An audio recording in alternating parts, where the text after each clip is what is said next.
Bonjour à toutes et à tous. Nous sommes à la Grande Passerelle, le pôle culturel de la ville de Saint-Malo. Nous sommes aujourd'hui avec Laurent-Henri Vigneault pour une intervention autour de son livre Antivax, la résistance au vaccin du XVIIIe siècle à nos jours. Cette intervention s'inscrit dans le cadre d'un cycle que nous animons à la Grande Passerelle qui s'intitule Hors-champ. L'idée de Hors-champ, c'est de proposer des interventions de sciences humaines et sociales ou de lettres sur des thématiques proches de l'actualité, mais pas immédiatement dans l'actualité. Donc là, vous allez vous dire anti-vax, pas immédiatement dans l'actualité. Ce livre, on aura l'occasion de revenir, a été publié en janvier 2019, donc avant le début de la pandémie que nous vivons. Et le sous-titre est décisif, évidemment, dans la thématique et dans ce qui va guider notre échange. C'est un livre d'histoire sur vraiment la résistance au vaccin, dès la création des vaccins, en fait, jusqu'à nos jours. Donc nous sommes vraiment ravis de pouvoir, malgré les conditions, organiser cette rencontre avec Laurent-Henri Vigneault. Donc il n'y a pas de public, mais nous allons essayer de vous faire partager un bon moment et apprendre aussi beaucoup de choses, parce que c'est l'intérêt de ces rendez-vous hors champ, de mettre en avant et de promouvoir l'érudition. Nous avions commencé en 2019, autour des 25 ans du génocide des Tutsis au Rwanda. L'idée d'Hors-champ, c'est aussi d'alterner des sujets lourds et légers, mais toujours avec sérieux. Donc, nous avions enchaîné avec Kaamelott, lu par des historiens, des docteurs en lettres, etc. Kaamelott, la série télé. Et les conditions ne nous ont pas permis de faire la suite de notre programme, qui notamment prévoyait la domination touristique, une histoire politique des super-héros, une histoire populaire du football, et donc Antivax, qui peut aujourd'hui se dérouler. Donc j'ai bienvenu Laurent-Henri Vigneault. Merci pour l'invitation. Est-ce que, pour commencer, vous pouvez vous présenter de quel point de vue en fait vous avez écrit ce livre, coécrit d'ailleurs avec François Salvadori, je le dis dès à présent. Alors je suis historien moderniste à l'origine, donc j'ai travaillé plutôt sur les périodes de la Renaissance, du XVIIe siècle, et avec François Salvadori, donc, qui est une biologiste spécialisée en immunologie, en virologie. Nous sommes intéressés aux archives Pasteur. À un moment, donc, on a eu un dossier, si on veut, des archives Pasteur à gérer, qui consistait en fait en des articles que Pasteur faisait traduire, parce qu'il ne connaissait pas évidemment toutes les langues européennes, qui faisait traduire et qui faisait résumer par ses assistants, si vous voulez. Et donc ces articles, ils rendaient compte à la fois des recherches concurrentes chez des chercheurs anglais, italiens, allemands, etc., et également de la réception des travaux de Pasteur à l'étranger. Et de temps en temps, Pasteur aussi soit découpé dans un journal, soit faisait traduire un article de journal de presse généraliste. Et en fait, parmi ces articles, aussi bien dans les articles scientifiques que dans les articles grand public, il y avait un certain nombre d'entre eux qui étaient clairement et radicalement hostiles aux travaux de Pasteur, et notamment des débats très violents au moment de l'invention du vaccin contre la rage. Donc, si vous excusez le mauvais jeu de mots, ça nous a mis la puce à l'oreille. C'est-à-dire qu'on s'est dit, mais bon, c'est une chose qui était connue dans l'historiographie de Pasteur, et l'opposition qui était forte contre lui, à la fois contre lui personnellement et contre ses travaux. Mais on a essayé de replacer cette hostilité aux recherches pastoriennes sur le vaccin contre la rage dans un cadre plus large. Et comme le livre qui nous aurait permis de faire ça n'existait pas, on a décidé de l'écrire. Voilà. Donc, voilà. Avec ce regard croisé, l'historien et l'immunologiste, permettant en fait de faire le bilan un petit peu des arguments. Oui. C'est l'un des grands intérêts de ce livre, voilà, ce croisement d'approches. Donc, vous êtes sur la partie historique. Donc, cette conférence, évidemment, ne va pas parler dans les détails de la fabrication, enfin trop technique, trop biologique, etc., des vaccins. On va vraiment être sur une perspective historique, s'inscrire sur le temps long, replacer aussi l'antivaccinisme. Donc, le livre s'appelle Antivax, puisque de nos jours, c'est un peu le terme consacré. On aura l'occasion de rediscuter des termes, etc., de définir. Donc, parce que qui sont les antivax? Qu'est-ce que l'antivaccinisme? C'est l'objet de toute la conférence. Donc, je ne vais pas vous demander dès maintenant d'y répondre, puisque en fait, c'est toute la discussion que nous allons avoir qui va brosser ce portrait. Donc évidemment Pasteur, donc vous êtes rentré dans ce sujet via Pasteur, donc on le retrouve sur la couverture du livre avec une caricature d'époque. Je vous propose, peut-être, on va commencer par un balayage un peu historique, parce qu'avant le vaccin, il y avait déjà un pré-vaccin, on peut dire symboliquement, et donc voilà, de balayer un peu jusqu'aux années 70, enfin la sortie de la guerre, et après d'essayer de... En creux, on verra différents types d'arguments, différents types de profils, et après de revenir plus spécifiquement par argument, une fois qu'on aura fait ce balayage, si ça vous convient. Donc, avant la vaccination, il y a l'inoculation ou variolisation. Oui, alors une des joies de l'histoire des sciences, comme d'ailleurs de l'histoire en général, c'est qu'on connaît la fin de l'histoire. Oui. Donc, comme on connaît la fin de l'histoire, en l'occurrence ici pour cette affaire-là, ça fait qu'on va assimiler des pratiques qui n'étaient pas forcément assimilées à l'époque, ou en tout cas qui n'étaient pas comprises selon le même schéma, on va dire, le même modèle théorique, qui était d'une part donc l'inoculation variolique, qui a été introduite en Europe dans les années 1720 par la femme de l'ambassadeur anglais à Constantinople, qui a repéré cette pratique, donc je vais expliquer peut-être dans un instant en quoi ça consiste. Et cette inoculation variolique, donc, elle est pour nous assimilable dans son fonctionnement, puisque ça consiste en fait à donner une forme atténuée de la variole pour faire réagir l'organisme et lui faire produire des anticorps, hein, comme on l'expliquerait dans notre science contemporaine. Et donc c'est similaire au fonctionnement des vaccins. Cela dit, on considère que le premier vaccin en tant que tel est celui inventé par Jenner dans les années 1790 en Angleterre, toujours en Angleterre, et qui est donc la vaccine.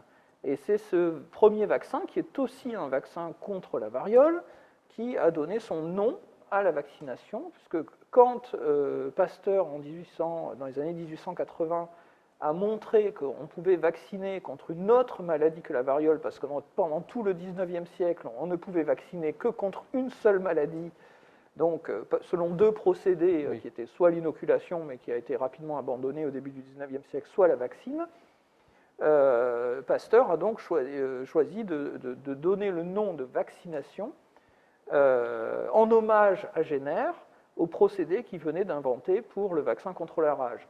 Et ensuite, tous les autres vaccins, contre la typhoïde, contre le tétanos, etc., ont gardé ce terme vaccin. Pour la petite histoire, et ce qui amusera sans doute notre public, le terme de vaccination vient de vache. Hein, puisque la vaccine, en fait, c'est une maladie bovine que l'on transmet volontairement à l'homme pour l'immuniser. C'est une forme animale de la variole, donc en latin variola vaccina, ce qui signifie littéralement, c'est le mot qu'a donné Jenner à cette maladie, qu'on appelle en anglais cowpox, variole de la vache. Et donc, ce mot de vaccin vient de vache.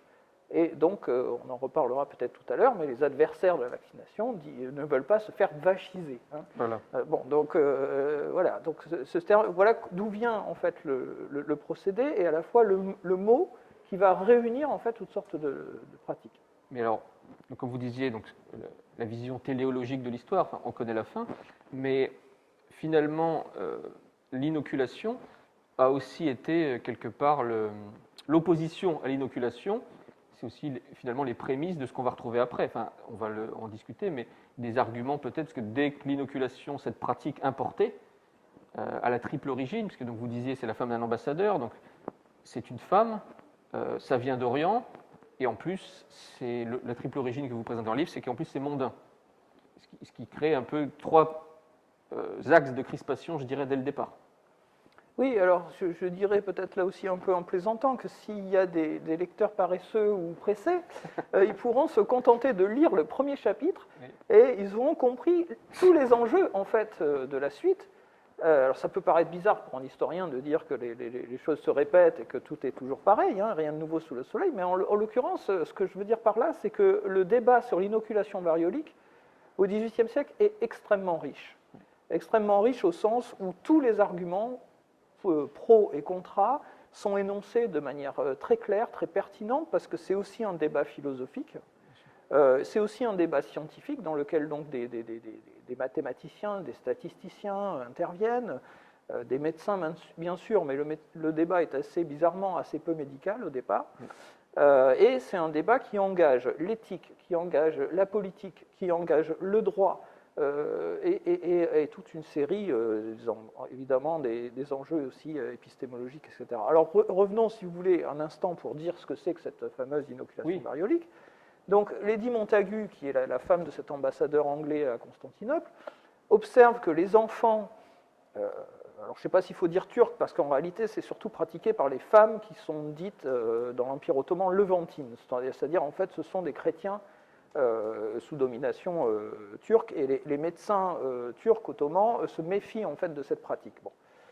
Mais disons que dans l'Empire turc, pour faire simple, donc les enfants sont préservés de la variole parce que les mères, dans les hammams, inoculent volontairement la variole aux enfants dès le plus jeune âge par un système très simple, c'est-à-dire elles prennent du pus dans des pustules, alors désolé, le procédé est un peu dégoûtant, mais bon, elles prennent du pus dans les pustules des enfants malades, des quelques enfants malades, ou des adultes qui tombent malades, et elles font sécher ce pus, et ensuite elles réintroduisent ce pus séché sous la forme d'une petite mixture dans le bras de l'enfant via une petite scarification.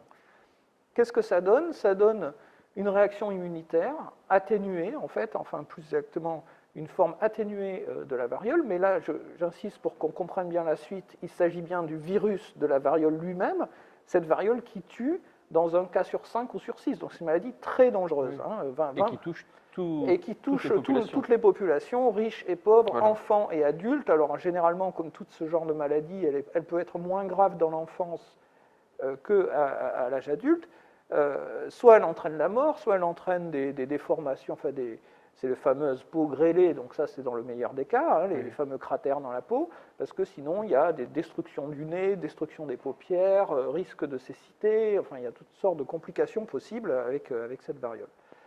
Et donc ce virus atténué, naturellement, est communiqué volontairement pour préserver les enfants. Et donc quand Lady Montagu s'aperçoit de ça, elle se dit c'est extraordinaire parce qu'elle a perdu un frère et elle est elle-même tombée, elle a été en partie défigurée par la maladie. Elle a 2 enfants en bas âge et elle décide de les faire inoculer. Ensuite, elle rentre en Angleterre et comme c'est une lady, donc une femme de la haute société, elle est en contact notamment avec la princesse de Galles qui est donc la femme du futur Georges III, donc l'héritier du trône.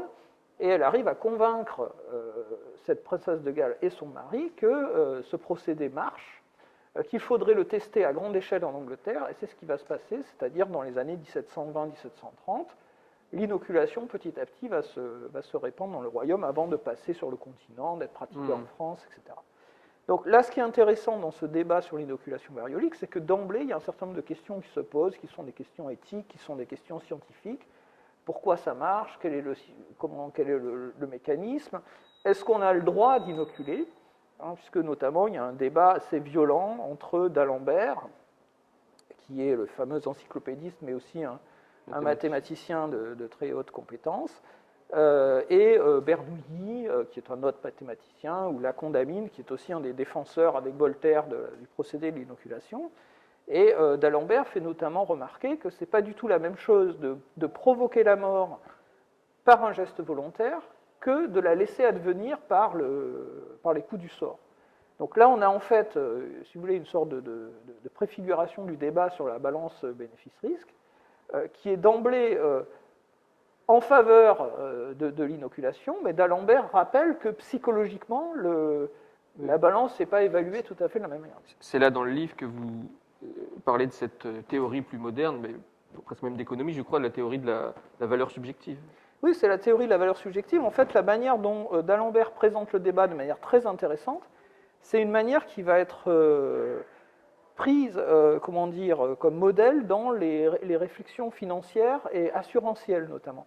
C'est-à-dire, c'est le principe selon lequel financièrement, donc les économistes connaissent ça par cœur, cette loi est très connue sur les marchés, c'est qu'une perte ou un gain immédiat n'a pas la même valeur pour la personne qui est directement concernée qu'une perte ou un gain déplacé dans le temps. Et c'est exactement ce qui se passe avec l'inoculation, c'est-à-dire que quand on se fait inoculer Il y a un risque, parce que ça on ne l'a pas encore dit, mais Oui. j'ai souligné tout à l'heure que c'était le vrai virus de la variole, donc ça veut dire qu'on peut contracter la variole, et dans un certain nombre de cas, ça arrivait. Lorsque vous êtes inoculé, il y a un risque non négligeable de contracter une forme sévère de la variole, alors que si vous n'êtes pas protégé, enfin si vous n'êtes pas inoculé, vous prenez le risque beaucoup plus large et beaucoup plus flou et beaucoup plus indéterminé d'avoir peut-être un jour la variole, de peut-être en mourir, mais peut-être aussi de ne jamais l'avoir et donc de ne pas en mourir. Donc c'est ça qui est à mettre en balance aussi dans la logique. Et dès l'introduction, il me semble, vous introduisez aussi cette notion de, alors je ne sais pas comment on prononce ça, QALY. Justement, quand on se pose ces questions, voilà, sur, en fait, c'est l'espérance de vie, mais en bonne santé. Enfin, est-ce que vous pouvez nous en dire un mot de cette...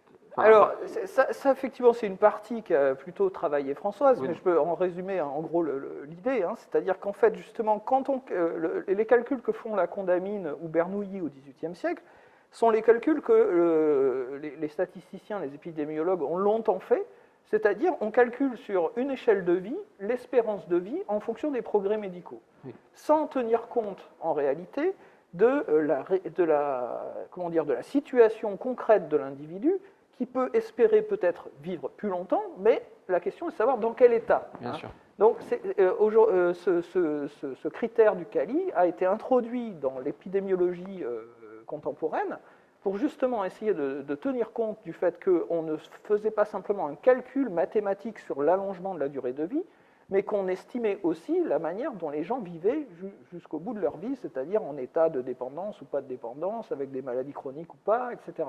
Donc c'est une manière d'améliorer, si vous voulez, l'appréhension et pas simplement de rester figé sur une espérance. Mais donc là, oui, c'est quelque chose de plus contemporain. Il y avait pas c'était pas formulé comme ça, évidemment, à l'époque, mais ça permet, parce que comme c'est dit dès l'intro, d'avoir ça aussi en tête, parce qu'évidemment, donc, ce livre est sorti en janvier 2019, mais alors encore plus en le lisant maintenant, évidemment, il y a des phrases, il y a des concepts qui, du coup, enfin là, vend bien un glossaire à la fin. Si je l'avais lu à sa sortie, j'aurais été plus attentif au glossaire. Là, bon, j'ai quand même été voir le glossaire, mais il y a plein de mots qui, de fait, sont rentrés dans... presque du langage courant. Oui. Mais sans qu'on soit spécialiste, évidemment. Mais du coup, je pense que c'est intéressant déjà de rappeler ça, c'est qu'aujourd'hui, si on parle d'espérance de vie, etc., on essaie aussi de la tempérer ou de la... comment dire de la pondérer, voilà, c'est ça, c'est ça le terme que je voulais, avec cette qualité. Mais donc voilà, donc c'est vrai que dès le début aussi, vous dites que c'est un peu finalement lire ça, le premier chapitre, on a la suite. Par exemple, bon, on en reviendra, mais il y a aussi un des arguments qui arrive direct du coup en France, par exemple, comme ça vient d'Angleterre. Voilà, les gens qui sont opposés à cette pratique vont tout de suite parler d'anglomanie. Et ça, c'est quelque chose, pas forcément. Alors, on le reverra par la suite, mais pas forcément toujours de France vu d'Angleterre, parce que quand c'est les troupes napoléoniennes qui vont être dans tel endroit, le vaccin du maire général, ça sera quelque chose de français. Au XXe siècle, début du XXe siècle, au Canada, on va nous ressortir, c'est un prussianisme. Voilà, donc c'est vrai que cet argument aussi de l'étranger, donc déjà en Angleterre, ça vient d'Orient. Il me semble aussi que, donc là, Lady Montagu, elle revient de Constantinople, mais que c'était une pratique qui avait aussi cours en Inde. Oui. Donc là, c'est pas via l'Inde que c'est introduit directement, mais voilà, ça reste quelque chose d'assez oriental. Donc il y a toujours ce côté aussi, un peu ce soupçon sur le côté un peu étranger et de ces pratiques-là. Oui, oui, alors jusqu'à présent, on a souligné en fait le caractère assez complexe, assez riche du débat d'un strict point de vue, on pourrait dire statistique, mathématique, etc. Et encore, on n'est pas entré dans les discussions médicales, mais peut-être il vaut mieux laisser tomber parce que les histoires de théorie des humeurs, etc. Oui, mais bon, peut-être voilà, alors des climats, donc justement, ça rejoint ce que vous disiez. Oui. Donc on pourra peut-être y faire allusion tout à l'heure, mais là, ce que vous introduisez, c'est une autre dimension, c'est une dimension culturelle, en fait. C'est là où l'historien a le plus de choses à dire, c'est qu'en fait, la pratique est une pratique que l'on peut rationaliser, que l'on peut concevoir a posteriori en expliquant comment ça marche, pourquoi ça marche, etc. Mais ce qui nous intéresse, nous, enfin, j'allais dire nous en tant qu'historiens des sciences, c'est de voir comment, dans chaque société, le problème est compris et comment il est perçu et comment les discours se construisent autour de ce procédé. Et donc, effectivement, au départ, à l'inoculation variolique, on lui reproche d'être une pratique exotique.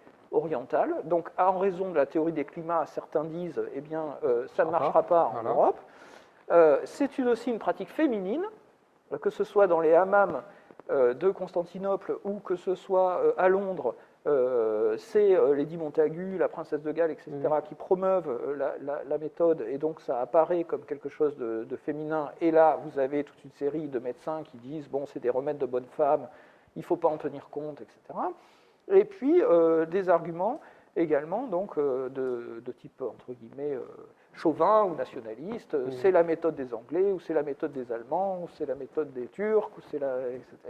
Et toute une série comme ça d'arguments qui sont d'emblée des freins, en fait, à la pratique. Oui, oui. Voilà. Donc là, vous avez expliqué le principe un peu de l'inoculation, etc. Donc, vous avez expliqué après, donc arrive le vaccin, le premier vaccin qui sera appelé ainsi par la suite avec Jenner. Donc, rapidement, comment fonctionne, parce que donc ça vient de la vache, mais comment est-ce que lui il découvre, ou comment est-ce que cette pratique en fait émerge? Si le débat sur l'inoculation variolique est si riche aussi d'un point de vue juridique, parce que les tribunaux s'en mêlent, c'est notamment parce que, encore une fois, la pratique de l'inoculation est assez dangereuse, parce que d'abord, on peut mourir par inoculation, parce qu'on peut contracter une forme sévère de la variole, et d'autre part, lorsqu'on est inoculé, on reste contagieux, donc pendant la période d'incubation. Donc, ce qui fait que c'est justement là que les tribunaux interviennent sous l'Ancien Régime pour empêcher l'inoculation en ville, pour forcer l'isolement des personnes inoculées à la campagne, etc. Bon. À la fin du XVIIIe siècle, un médecin donc anglais de campagne fait une découverte extraordinaire. Il découvre que les garçons et les filles de ferme qui traient les vaches contractent une forme atténuée de la variole, notamment ils ont des pustules qui ressemblent vraiment aux pustules varioliques sur les mains, que ces pustules se retrouvent sur le pied des vaches. Donc son soupçon, c'est qu'en réalité, contrairement à ce qu'on a longtemps cru, ce n'était pas l'homme qui communiquait la maladie à la vache, mais très probablement la vache qui l'a communiquée à l'homme. Et il se dit, chez ces personnes qui traient les vaches, aucun, ou pratiquement aucun, ne contracte une forme sévère de variole. Est-ce que par hasard, la variole de la vache, donc la fameuse variola vaccina, ne préserverait pas contre la forme humaine de variole? Donc il fait des tests sur le fils d'un de ses proches, etc.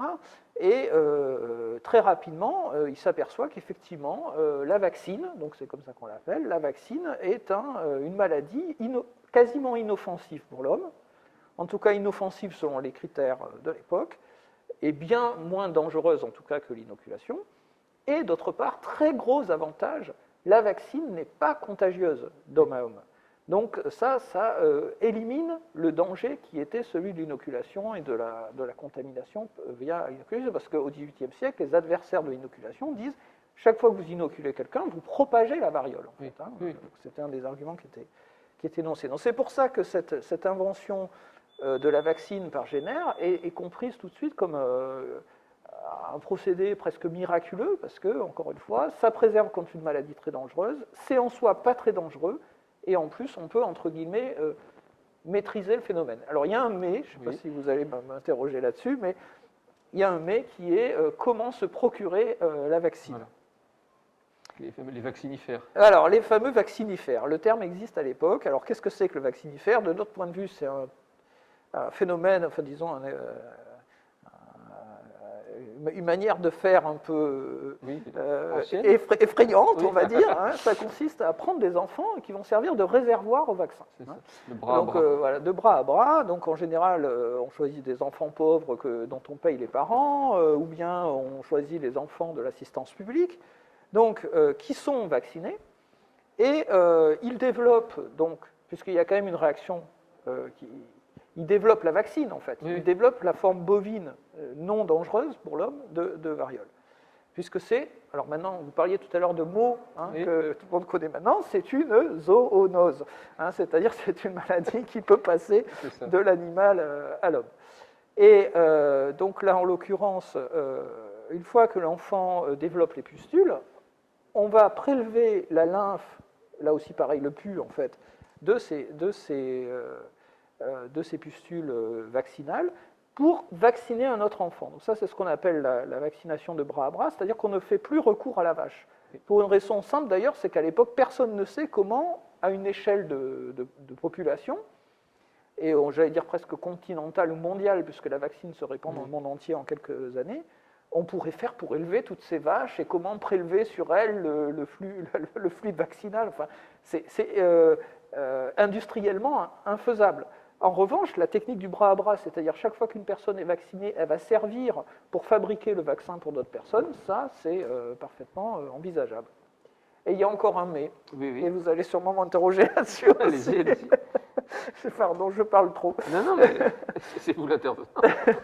Et le mais, c'est que, évidemment, quand on transfère du sang, de cette lymphe vaccinale, comme on dit à l'époque, d'un individu à l'autre, on attrape toutes les maladies, on attrape d'autres choses. Et notamment, donc, tous les enfants qui sont atteints de tuberculose, qui sont atteints de syphilis, etc., qu'on ne repère pas forcément au moment où on pratique la vaccination, eh bien, ils sont susceptibles de transmettre par la chaîne vaccinale leur maladie. Oui, parce que c'est ça, donc c'est que la vaccination se développe de fait, mais on connaît en fait assez mal les procédés encore. Il y a tout un tas d'aspects de cette entreprise, de cette aventure vaccinale qui sont en fait encore inconnus. Oui, alors c'est ce qu'il faut bien que les gens comprennent à ce moment-là, pour qu'on comprenne où on en est, disons, allez, on va dire au milieu du 19e siècle, c'est qu'on vaccine. On vaccine parfois massivement dans les armées, à l'école, chez les fonctionnaires, notamment les personnes qui s'occupent des enfants, etc. Bon. Mais on ne sait pas comment ça marche. On sait que ça marche, mais on ne sait pas comment ça marche. Voilà. Donc c'est un remède purement empirique, et chaque fois qu'on essaye de vacciner pour une autre maladie, par exemple la syphilis, le choléra, la peste, etc., c'est un échec total. Donc il n'y a jusqu'à Pasteur qu'une seule maladie pour laquelle on arrive à vacciner, comme je l'ai dit tout à l'heure, c'est la variole. Cela dit, il reste des choses un peu dérangeantes, que d'une part, donc, il y a la transmission des maladies dont j'ai parlé, opportuniste, si on peut dire, hein, et d'autre part, le fait que la variole revient malgré tout. Elle revient tous les 15-20 ans, ce qui laisse un peu dubitatif les populations qui se disent « mais on nous avait promis, grâce à la vaccination, l'éradication de la maladie, et en fait la maladie revient, pourquoi ?» Et donc là on va mettre du temps, les autorités médicales et politiques vont mettre du temps à reconnaître la nécessité de se faire revacciner, puisque le vaccin contre la variole, la vaccine, nécessite plusieurs rappels. Alors, voilà, vous venez de citer Pasteur, donc là, autant passer à cette partie-là. Donc l'arrivée de Pasteur, donc comme vous disiez tout à l'heure en préambule, qui va aussi générer tout un tas de critiques, d'attaques, tant sur le plan médical que personnel et autres. Donc, voilà, qu'est-ce que Pasteur apporte dans cette histoire, déjà donc, de la vaccination, d'un point de vue médical, même si, voilà, en tant qu'historien, qu'est-ce que vous pouvez dire de l'arrivée de Pasteur, en fait? Et on croit souvent en France que c'est un Français qui a inventé les vaccins. Bon, ça, c'est un peu notre chauvinisme habituel, mais effectivement, Pasteur a joué un rôle fondamental. Et là, en l'occurrence, ce n'est pas avec les Anglais qu'il faut le mettre en concurrence, c'est avec les Allemands. Hein, puisqu'en fait, les deux grandes stars, les deux grands génies de la biologie, on va dire microbiologique, hein, du 19e siècle sont d'une part Louis Pasteur en France et Robert Koch, connu pour le fameux bacille de Koch, qui est le bacille de la tuberculose, qu'il a découvert en Allemagne. Donc il y a deux écoles microbiologiques, l'école allemande et l'école française. L'école allemande travaille plutôt sur la réaction immunitaire, découvre les anticorps, donc le mot d'anticorps a été inventé par l'équipe de Koch, et l'équipe française réalise les premières vaccinations humaines, autres que pour la variole, notamment en 1885, donc le fameux vaccin contre la rage. Alors une chose peut-être qu'il faut préciser, c'est que Pasteur a trouvé déjà, il sait que ça marche, c'est-à-dire il sait que ça peut marcher, notamment grâce à des expériences vétérinaires. Il a vacciné les moutons contre le charbon, il a vacciné les porcs contre une maladie qui s'appelait le rouget, il a vacciné les gallinacés contre une maladie qu'on appelle le choléra des poules. Donc il sait qu'en fait le procédé de vaccination est généralisable. Le problème, c'est de l'appliquer à l'échelle humaine, parce que ça veut dire faire de l'expérimentation sur le corps humain, et ça, c'est très très compliqué. Les choses qu'il a pu faire, le test à grande échelle qu'il a fait au début des années 1880 sur les moutons, c'est inenvisageable de le faire sur l'homme, parce que ça voudrait dire de tester un médicament potentiellement mortel sur un être humain. Et là, Pasteur va être favorisé dans cette quête, si on peut dire, par la situation très particulière que représente la rage. Puisque la rage, d'une part, est une maladie rare. D'autre part, elle est mortelle.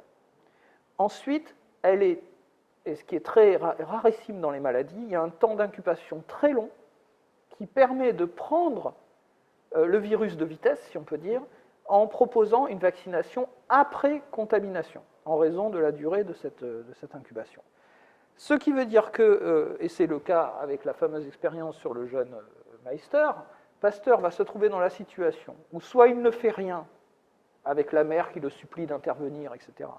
Face à cet enfant qui, de toute évidence, le chien avait été autopsié, on avait vu qu'il avait tous les signes indiquant de la rage, soit il ne fait rien, il prend le risque que l'enfant meure, très élevé, soit il essaye un nouveau médicament. Donc on est dans une situation qui est une situation d'urgence, en fait, qui avait été théorisée d'ailleurs dans l'Antiquité, dans les écoles médicales antiques, qu'on appelle l'école des empiriques, où dans le cas où normalement on ne fait pas d'expérience avec de nouveaux médicaments sur les cerveaux, éthiquement répréhensible, sauf dans des situations où c'est ça ou la mort. Voilà. Donc c'est ce qui permet l'expérience sur Meister, qui réussit, puisque l'enfant est sauvé. Et voilà, donc le Pasteur est important de ce point de vue-là, parce qu'il prouve que c'est possible de vacciner contre d'autres maladies que la variole.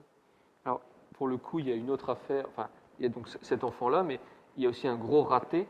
Est-ce que vous pouvez nous présenter cette affaire et qui va aussi, finalement, être assez centrale et représentative d'un des reproches ou d'une des attaques des mouvements anti-vaccins sur, finalement, la transparence. C'est ça, sur ce qu'on appellerait aujourd'hui la pharmacovigilance. Voilà. Donc le vaccin contre la rage, il marche, mais il est compliqué à produire parce qu'il faut en fait produire plusieurs injections à différents intervalles avec des doses de plus en plus fortes, si vous voulez, virulentes. Donc il y a un risque en fonction du patient que ça dérape, c'est-à-dire que le vaccin soit mal manufacturé, de telle manière que la dose soit trop forte, et que finalement le vaccin finisse par communiquer, parce que c'est un vaccin à virus atténué, finissent par communiquer la rage. Et donc le débat auquel je faisais référence au début de la conférence ici, donc des articles hostiles à Pasteur, oui. Voilà, autour de 1885, porte là-dessus. Il y a eu quelques exemples d'individus qui, ayant été vaccinés, sont morts dans des conditions suspectes. Et pour un cas au moins, mais il y en a certainement eu d'autres, on est sûr que cette personne avait été finale. C'est un incident de vaccination, un accident vaccinal, dans le sens où très probablement donc, cette personne a contracté la rage à cause du vaccin et non à cause de la morsure. Là où c'est vraiment moche, hein, si on peut dire, en tout cas vu selon nos critères éthiques médicaux actuels, et c'est d'ailleurs pour ça que les anti-vax, moi quand le livre est sorti, j'ai eu des messages du genre, vous mettez sur votre couverture cette ordure de Pasteur. Donc la haine contre Pasteur chez les antivax, c'est toujours à cause de cette affaire-là, notamment, parce qu'on est sûr, parce qu'un des collaborateurs de Pasteur l'a dit dans ses mémoires, hein, on est sûr que le certificat médical de décès a été trafiqué. Vous pouvez rappeler le nom de la... Alors, je me souviens... Vouillet, non je me souviens jamais du nom du jeune homme en question. Oui. Oui, c'est quelque chose comme ça, c'est Rouillé, Rouget, enfin, je ne me souviens jamais pardonnez-moi. Par contre, le collaborateur, ça je peux vous dire le nom, c'est Émile Roux, hein, c'est l'un des principaux collaborateurs de Pasteur, et puis dans la dynamique des disciples de Pasteur, c'est une sorte de conscience morale, en fait, qui décourage à plusieurs moments Pasteur, parce que Pasteur c'est un fonceur, oui. Hein, c'est un bulldozer, hein, donc Émile Roux c'est toujours l'espèce de personnages avec un petit peu comme ça de retenue. Bon. Et il y avait un contre-test qui était facile, c'est que si c'était bien le vaccin qui avait tué, donc se dénommait Rouget, je ne me souviens plus, j'arrive jamais à me retenir le nom, c'était de prendre de la moelle épinière de ce patient, de l'inoculer à des lapins, de voir ce qui se passe. Et quand Émile Roux a fait ce contre-test, les lapins sont devenus rabiques. Hein. Donc c'était clair que c'était ça qui avait tué ce jeune homme. Et là, il est évident que l'équipe Pasteur a maquillé en fait cette affaire pour ne pas compromettre en fait la découverte. Oui, oui. Donc, à cette période-là aussi, donc on est à la fin du 19e, il y a aussi les premières lois d'obligation vaccinale. Il me semble que la première, ça doit être en Bavière, 1874. Enfin, c'est la Bavière qui inaugure, il me semble, cette disposition enfin, d'obligation vaccinale. Et ça aussi, ça va créer tout un tas de... Donc c'est 1807, pardon, pas 74. Oui, je vous ai... Oui, non, mais j'ai confondu avec une autre date. Et après, donc 1853, c'est l'Angleterre. Et après, l'Empire prusse, je crois que c'est encore l'Empire prusse à l'époque. L'Empire allemand, c'est l'époque bismarckienne. Et c'est 1874, voilà. D'abord, c'est la Bavière. Et en 1874, là, c'est étendu à tout l'Empire. Et donc ça, évidemment, donc en France, il y a une tentative en 1880 de faire passer une loi. Bon, ça ne marche pas. Et c'est en 1902 qu'il y a une loi de santé publique. Enfin, je ne sais plus l'intitulé exact, mais voilà, là aussi, c'est un moment important, à la fois de l'histoire des vaccins et du coup des anti-vaccins. Oui, alors ce qu'on vient de dire, en plus, les spectateurs se rendent compte que le procédé n'est pas encore au point, que l'État l'a déjà imposé par la loi. Hein, puisqu'en réalité, donc en 1807 pour la Bavière, effectivement, et puis en 1853 pour l'Angleterre, donc souvent on dit, moi pour simplifier en général, je dis que le premier grand pays à avoir imposé la vaccination, c'est l'Angleterre. Donc ces pays recommandent, alors en l'occurrence ici, on parle toujours que du seul vaccin utilisé depuis des décennies, c'est-à-dire la vaccine, qui est imposée par la loi.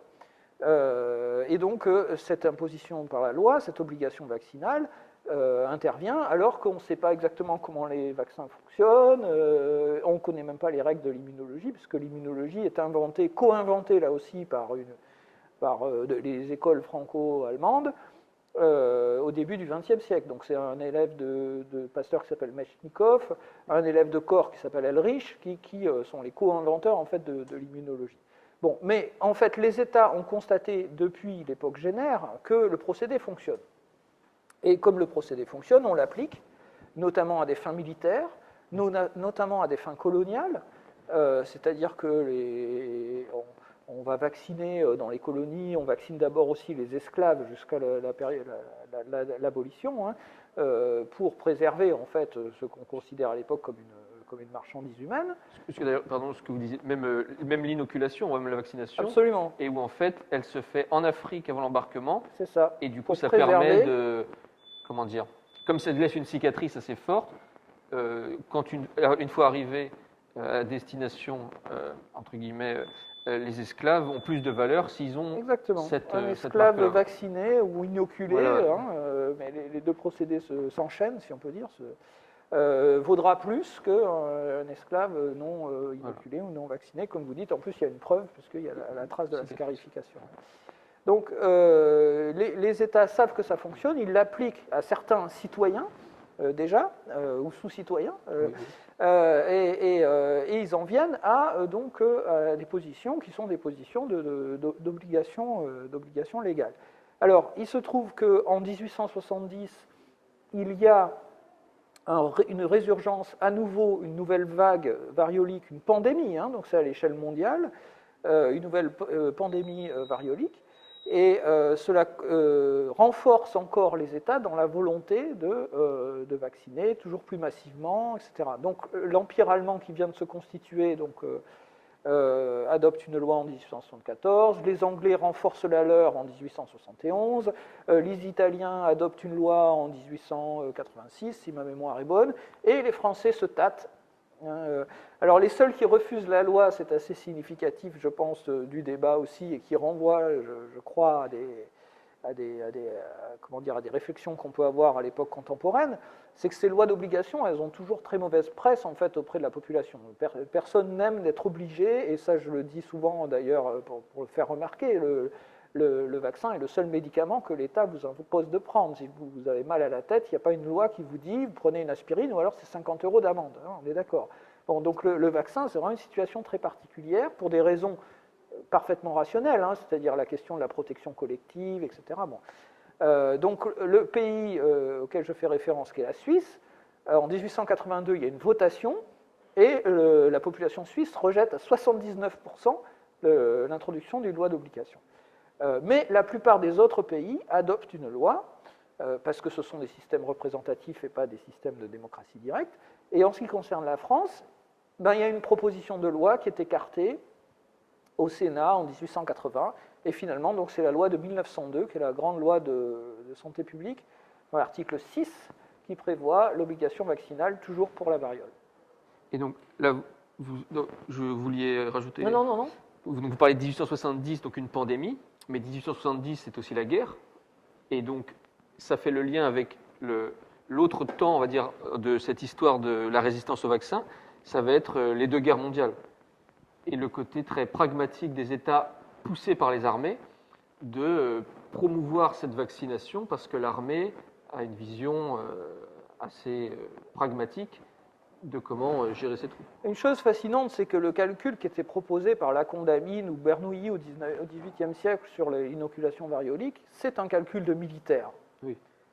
Ni Bernoulli, ni la Condamine n'ignorent ce que d'Alembert met en avant, c'est-à-dire le fait que quand on inocule, on peut provoquer volontairement, si on peut dire, la mort. Seulement, il raisonne en se disant, si on perd 10 personnes et qu'on en sauve 1000, donc ça, c'est un raisonnement de militaire, en fait. C'est un raisonnement de général d'armée, c'est-à-dire, je vais perdre dans le bataillon, mais je vais gagner la guerre.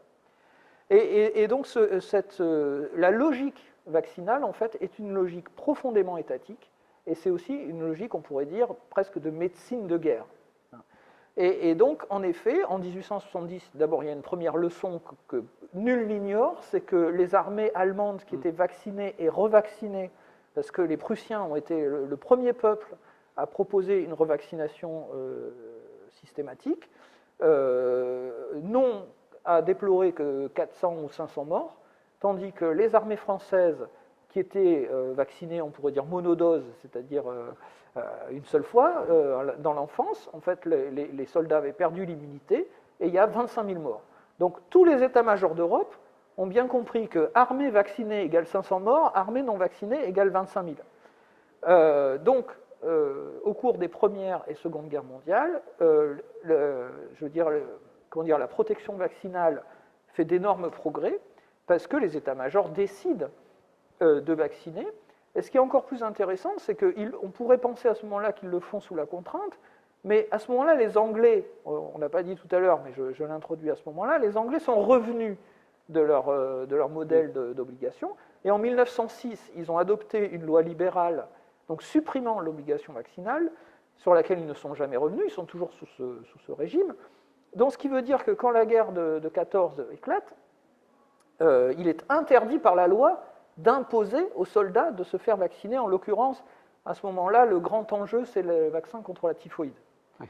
Mais malgré le fait que ce ne soit pas obligatoire, la pression militaire et les conditions de guerre font que, la vie dans les tranchées, etc., font que les soldats anglais se font vacciner à 90-95%.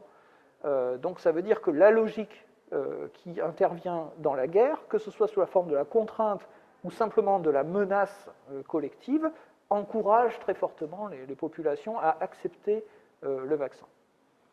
Alors, on va revenir assez vite sur les différents profils, si on peut dire, d'arguments anti-vax, mais c'est vrai que là, à ce moment-là, avec la guerre, finalement, être contre les vaccins, c'est être antipatriotique, dans certains discours. C'est ça, dans la guerre de 14, c'est tout à fait évident, notamment chez les Anglais, où la tradition anti-vax était très forte, parce qu'elle avait été, si on peut dire, dopée par l'existence de ces lois d'obligation. Les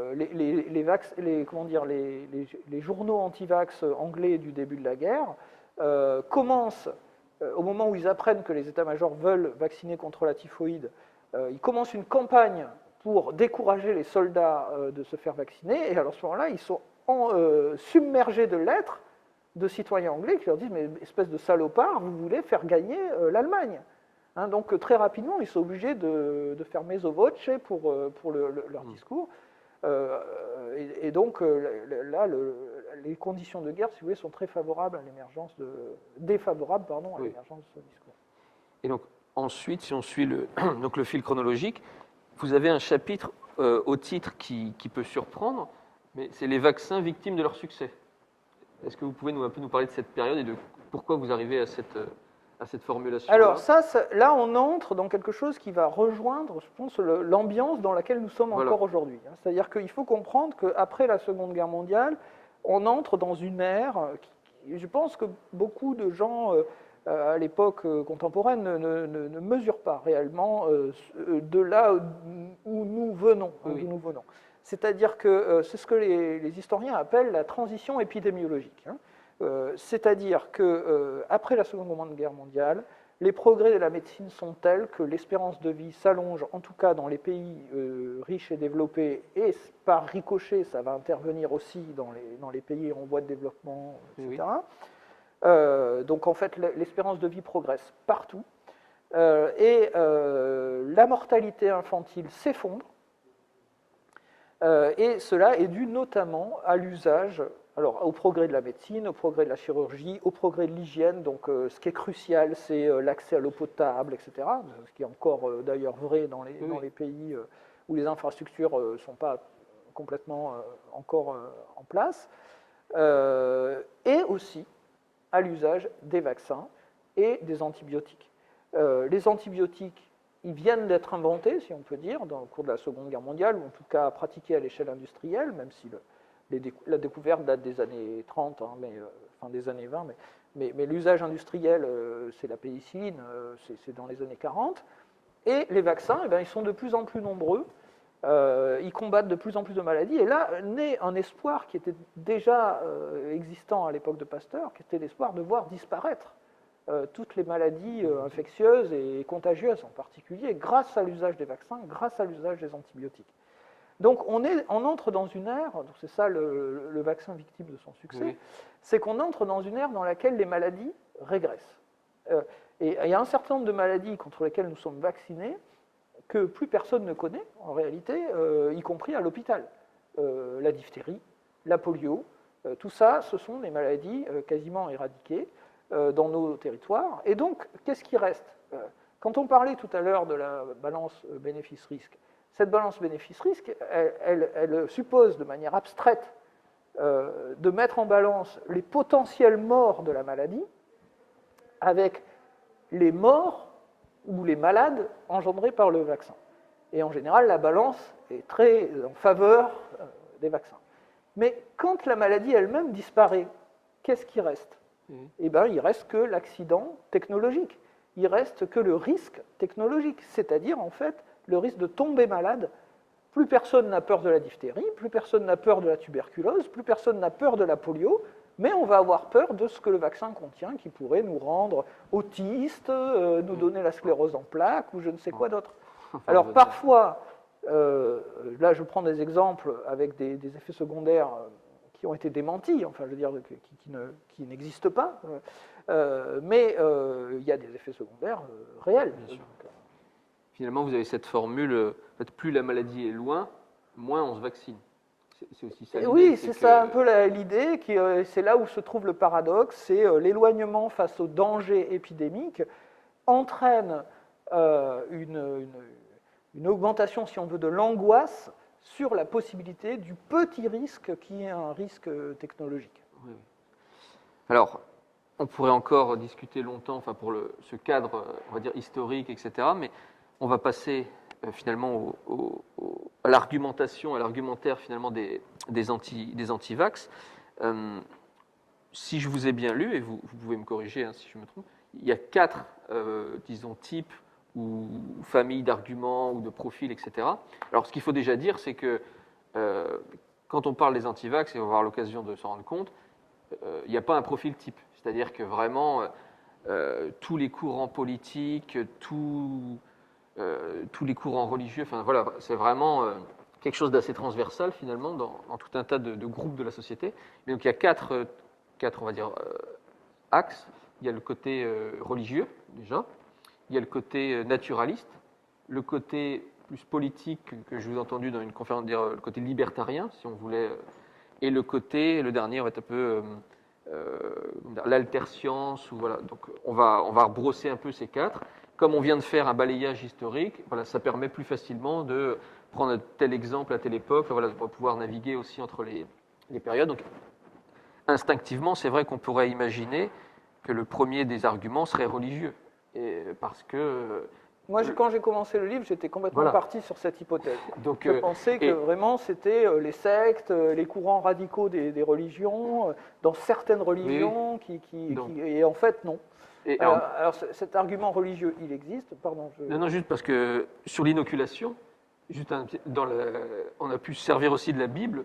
Job, chapitre 2, verset 7, c'est comme le diable, en fait, qui est le premier inoculateur. C'est-à-dire que dès le début, dès l'inoculation, il y a, on va dire, un segment religieux dans l'antivaccinisme, mais après, évidemment, et donc là, je vais vous laisser, suivant les époques, suivant les... Alors, l'argument est providentialiste. Hein. Voilà. Donc, l'argument théologique est providentialiste ou fataliste. Ça consiste à dire la maladie est une épreuve ou c'est une punition, c'est une chose voulue par Dieu, donc on ne peut pas aller contre. Le problème, c'est qu'à chaque fois que vous avez un théologien dans n'importe quelle religion, ça aussi c'était une des découvertes du livre, hein, jusqu'à présent ces conclusions n'ont pas été contestées, hein, c'est que dans n'importe quelle religion, chaque fois que vous avez un théologien qui dit ça, vous avez un théologien en face qui se dresse en disant mais pas du tout, si Dieu nous met entre les mains un moyen de se préserver contre une maladie, contre un mal, c'est un péché de ne pas en faire usage. Hein. Donc l'argument providentialiste qui consiste à laisser faire la volonté divine est facilement retournable en fait. Hein.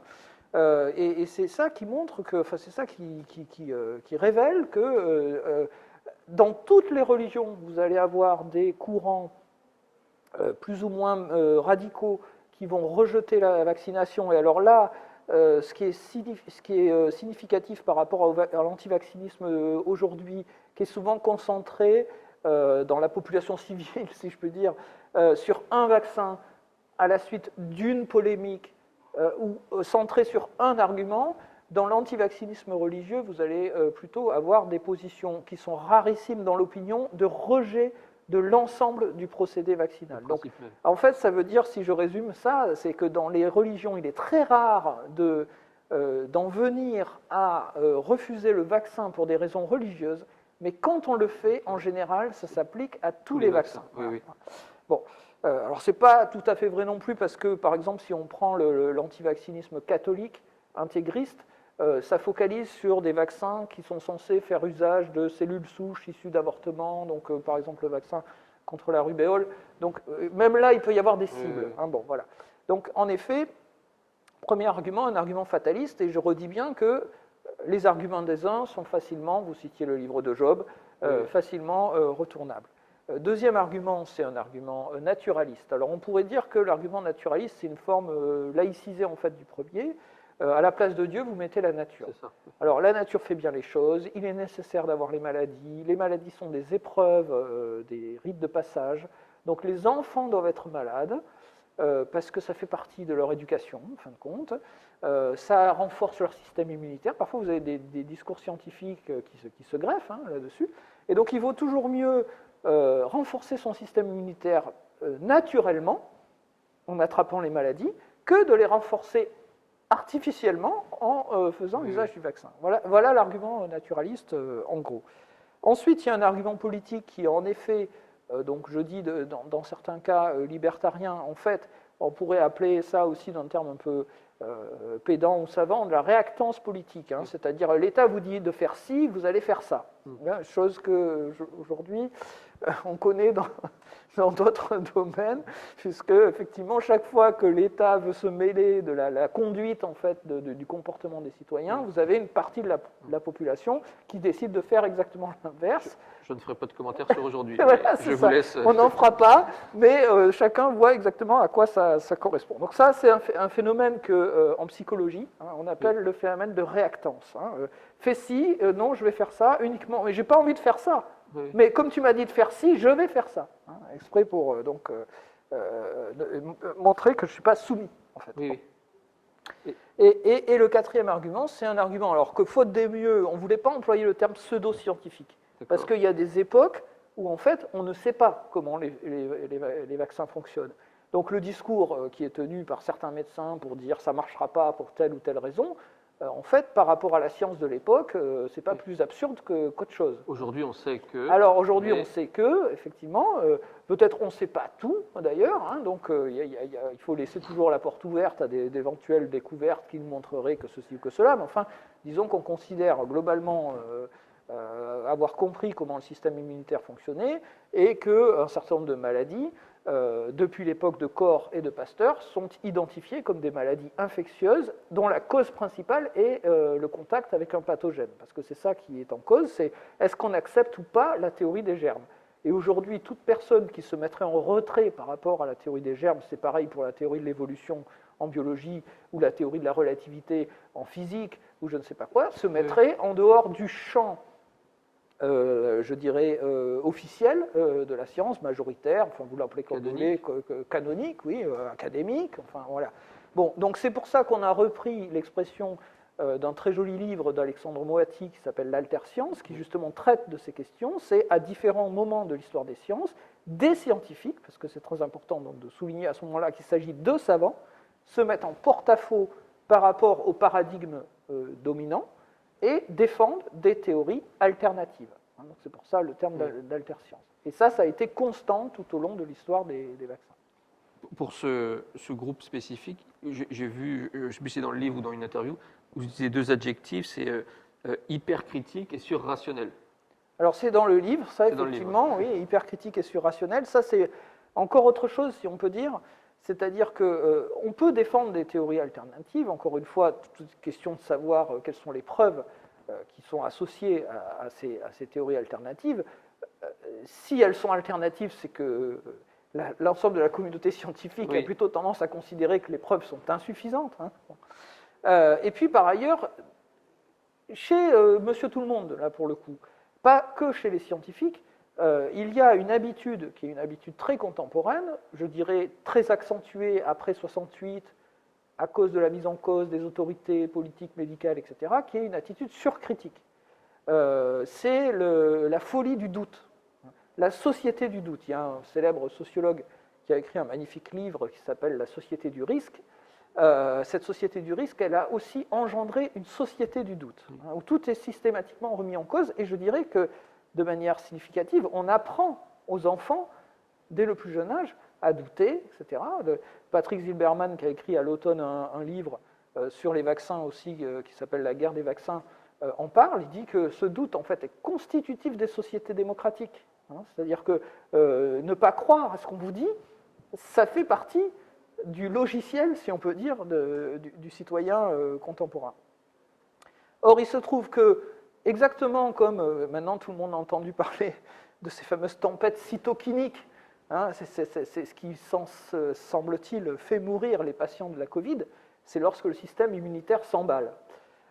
Eh bien, on pourrait faire une sorte d'analogie en montrant que l'esprit critique, l'esprit de doute peut s'emballer, et quand il s'emballe, cela donne les théories complotistes. Oui. Hein, cela donne les théories donc, qu'on appelle la surcritique, qui sont où on ne croit plus rien. On ne croit plus aux statistiques, on ne croit plus à l'évidence de l'efficacité des vaccins, on ne croit plus aux rapports qui disent que les accidents sont très peu nombreux, etc. On ne croit plus les politiques. Je vais me risquer une formulation. Finalement, c'est une question de dosage. Donc, Paracel, c'est la dose qui fait le poison, mais sur justement l'aspect critique, sceptique, parce que, par exemple, les personnes qui vont promouvoir l'esprit critique ou la pensée critique vont, comment dire ça, vouloir remettre en cause, et en général vont pas forcément être conspirationnistes. Alors je mets plein de guillemets parce que bon, c'est pas non plus le sujet, mais c'est pareil sur les sceptiques, c'est-à-dire qu'on va pouvoir dire vaccino-sceptique, mais par exemple, je crois au Canada, ce qu'on appelle plus les sceptiques, donc on peut l'utiliser aussi en France, ça va plus être ce qu'on pourrait dire la zététique en France. Donc finalement, c'est un même mot, mais qui peut être vu de façon différente. Et alors, oui, c'est-à-dire qu'il me vient tout de suite en tête, retour au XVIIIe siècle, c'est pas parce que uniquement je suis historien moderniste, mais voilà, David Hume, célèbre philosophe écossais du XVIIIe, a énoncé de manière irréfutable, hein, ça a posé des tas de problèmes à tous les philosophes qui l'ont suivi, à commencer par Kant, qui a été traumatisé, dit-il, par la lecture de Hume, que savoir, c'est croire. Savoir, c'est croire. C'est-à-dire qu'il y a évidemment une démarche critique dans la science qui est bien illustrée par l'épistémologie, par exemple, de Karl Popper, hein, donc ce qu'on appelle le rationalisme critique, qui souvent inspire, hein, ce rationalisme critique, cette philosophie poppérienne, inspire les mouvements rationalistes et zététiques dont vous parlez. Il se trouve que le réfutationnisme poppérien a lui-même été réfuté, mais bon, on va pas faire un cours d'épistémologie, mais disons que voilà, ce qu'il faut comprendre à ce moment-là, c'est que la méthode, le doute méthodique est très important dans la démarche scientifique et rationnelle, mais il y a toujours un moment où il faut croire. C'est ça que nous rappelle Hume, c'est-à-dire que moi, quand je fais une démarche d'historien, par exemple, si on considère j'ai vu avec plaisir dans votre médiathèque que l'histoire est rangée dans la catégorie science. Donc, quand j'agis, moi, en tant qu'historien, je m'appuie sur les travaux de mes prédécesseurs. Si je considère que tout ce que je lis est à remettre en cause, je ne peux plus travailler. Bien sûr. Je suis obligé de prendre, pour construire ma propre science, les étapes précédentes et de m'appuyer sur ces étapes que je vais a priori croire. Et alors il y a des indices qui vont me permettre de penser que telle étude est sérieuse et telle autre étude ne l'est pas. Donc c'est l'exigence par exemple de renvoyer aux sources, de faire apparaître la démonstration de matière claire, etc. Bon, c'est des méthodes, c'est ce qu'on appelle la méthode scientifique. Exactement. Pendant un an, on a reçu des coups de fil de la part de journalistes intéressés sur les questions de santé. On a eu d'assez bonnes compte rendu du livre dans la presse, etc. Mais bon, le téléphone ne chauffait pas pour autant. Il s'est mis à chauffer à partir de mars de l'année dernière pour des raisons que je n'ai pas besoin d'expliquer. À l'automne dernier, j'ai à nouveau reçu des coups de fil, notamment parce que quelques politiques mal avisés avaient lancé le débat complètement loufoque sur l'obligation vaccinale au sujet d'un vaccin qui n'existait pas encore. Et d'autre part, parce qu'on a commencé, en sachant que ces vaccins allaient arriver, à faire des sondages d'opinion qui montraient que jusqu'à 50 ou 52% des Français ne voulaient pas du vaccin anti-Covid. Mais quelle était la question? On demandait aux citoyens français d'accepter un vaccin dont ils ne savaient rien, qui n'existait pas encore, ou en tout cas qui n'était même pas sur le marché, sur lequel l'autorité européenne de santé ni le ministre de la Santé français ne s'étaient prononcés. Tout ce qu'on avait, c'était des annonces publicitaires de la part des laboratoires qui disaient « vous inquiétez pas, ça marche ». Comment voulez-vous que le citoyen lambda se fasse une opinion rationnelle sur un sujet comme celui-là? Donc, qu'est-ce que ça veut dire, ça? Ça veut dire qu'il ne faut pas poser les questions trop tôt, et surtout, il ne faut pas poser les questions en décalage par rapport à la quantité d'informations que l'on possède. Donc, revenons à la formule, je le dis et je le redis, face aux vaccins, à leur éventuelle dangerosité. On sort à peine, si je puis dire, du débat sur AstraZeneca. On ne sait pas encore très bien ce qu'il faut penser de ces cas de thrombose, etc. Ce que l'on sait, c'est qu'ils sont très peu nombreux, mais il n'est pas encore sûr à 100% qu'ils n'ont rien à voir avec la vaccination. Ils sont peut-être quand même liés à ce vaccin, mais ils sont très rares. Donc on retrouve la balance bénéfice-risque, toujours pareil. C'est-à-dire que concrètement, statistiquement, de manière abstraite, en faisant abstraction des sentiments, vous aurez plus de chances de mourir de la Covid que de mourir de thrombose. Donc, se poser des questions sur les profits que font les laboratoires, sur l'efficacité ou je dirais la rationalité des mesures qui sont proposées par le gouvernement, sur le contenu des vaccins eux-mêmes, sur les éventuels effets secondaires graves ou pas graves, etc. C'est tout à fait légitime. Et ça l'est d'autant plus dans un régime démocratique. Puisqu'encore une fois, il y a cette situation très particulière du vaccin comme un médicament qu'on vous impose par l'État contre menace de poursuite, si vous n'en voulez pas. Donc ça, c'est une situation qui, en démocratie, est très problématique. Donc il faut en tenir compte, et donc avoir des questions à se poser sur les vaccins, c'est tout à fait légitime. Là où on bascule dans l'anti-vaccinisme ou dans le vaccinoscepticisme, c'est quand, une fois que les réponses ont été données sur la dangerosité, sur le nombre de cas, d'effets secondaires, si ces cas sont graves ou pas graves, etc., on accepte ou on refuse la réponse. Mais vous voyez, du coup, c'est très important quand je dis, c'est pas la question qui compte, c'est la réponse, et la manière dont on accepte ou non la réponse. C'est qu'on n'est pas du tout sur le même champ. Parce que la question, c'est un calcul rationnel, c'est une interrogation logique de la manière dont les vaccins fonctionnent, etc., est-ce qu'ils sont dangereux ou pas dangereux. Alors que la réponse, c'est purement une affaire de confiance. Oui.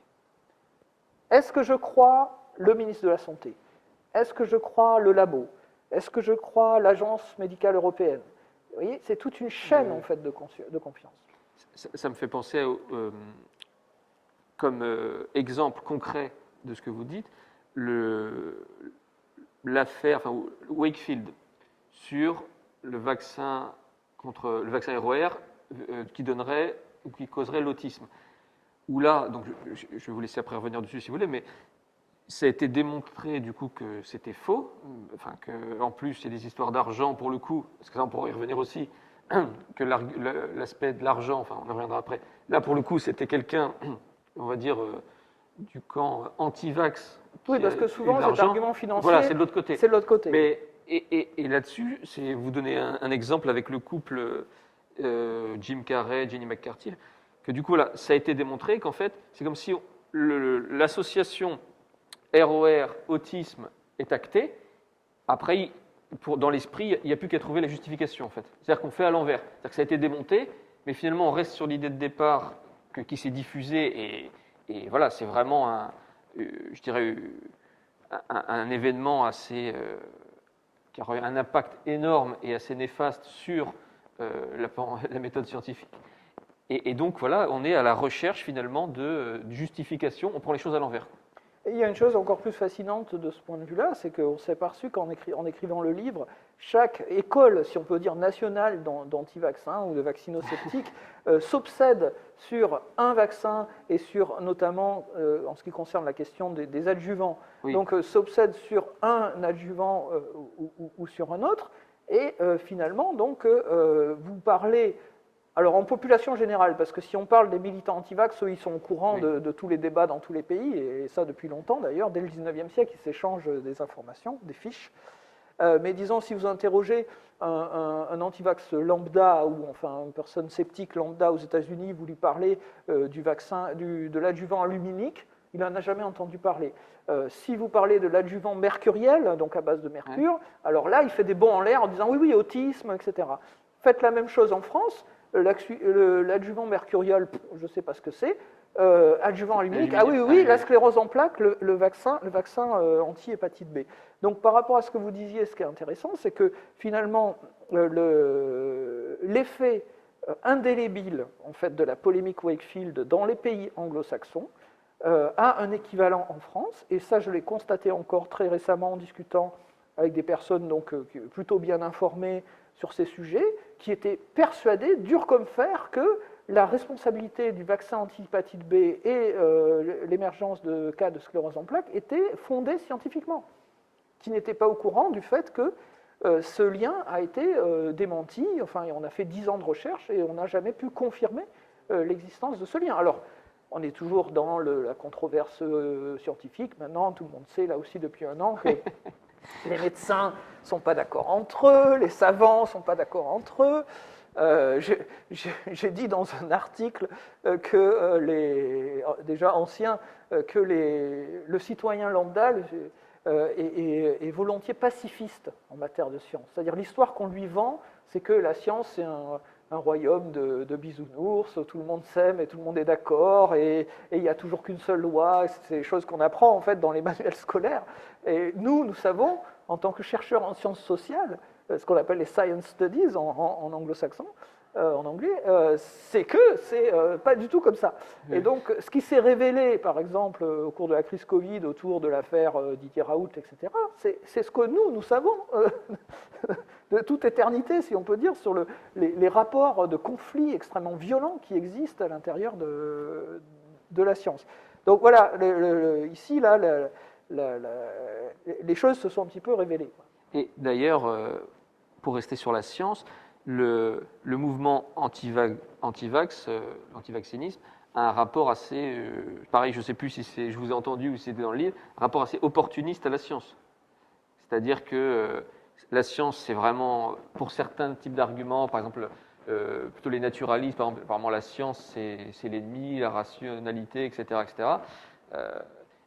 Par contre, dès qu'on peut avoir de la science quelque chose qui va dans le sens de ce qu'on veut défendre, là, pour le coup, on ne se gêne pas pour finalement se parer du prestige de la science. Alors ça aussi, c'est une ambiance très contemporaine Oui. et qui dépasse complètement le débat sur les vaccins. Et de ce point de vue-là, Oui. le débat sur les vaccins s'intègre à, donc vous parlez tout à l'heure du livre d'Ulrich Beck, La société du risque, donc est vraiment là-dessus, qui nous explique comment en fait les citoyens de cette société industrielle totalement technologisée, au fur et à mesure que la technologie progresse, en viennent à produire de la critique. Désenchanté. Ouais, voilà, c'est une sorte de désenchantement, de modernité, ce que Rudbeck appelle ça la modernité réflexive, hein, c'est-à-dire c'est une modernité qui est fondée sur l'esprit critique, et au bout du processus, l'esprit critique se met à critiquer l'esprit critique. Si vous voulez.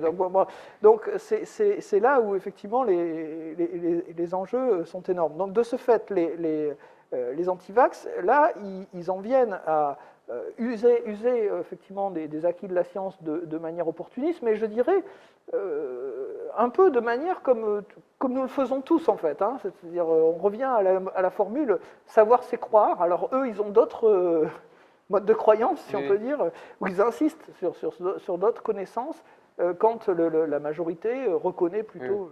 Non, mais personne n'est exempt de biais de confirmation. Voilà, mais c'est ça. Voilà. Donc, en parlant donc de formules comme ça, enfin de concepts assez techniques, enfin biais de confirmation, je vous ai entendu parler d'un concept assez intéressant, la polyphasie cognitive.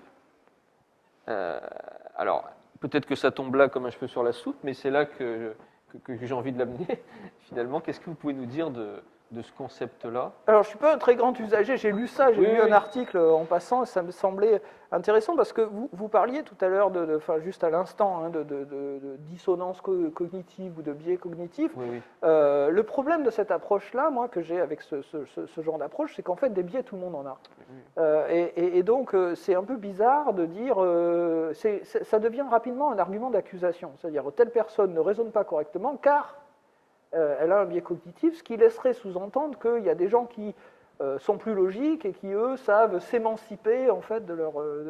la polyphasie cognitive a cet intérêt qu'elle ne place pas exactement le curseur au même endroit. Elle montre que nous sommes tous complexes par rapport à nos systèmes de croyances et qu'il y a des systèmes de croyances qu'on va surinvestir par rapport à d'autres.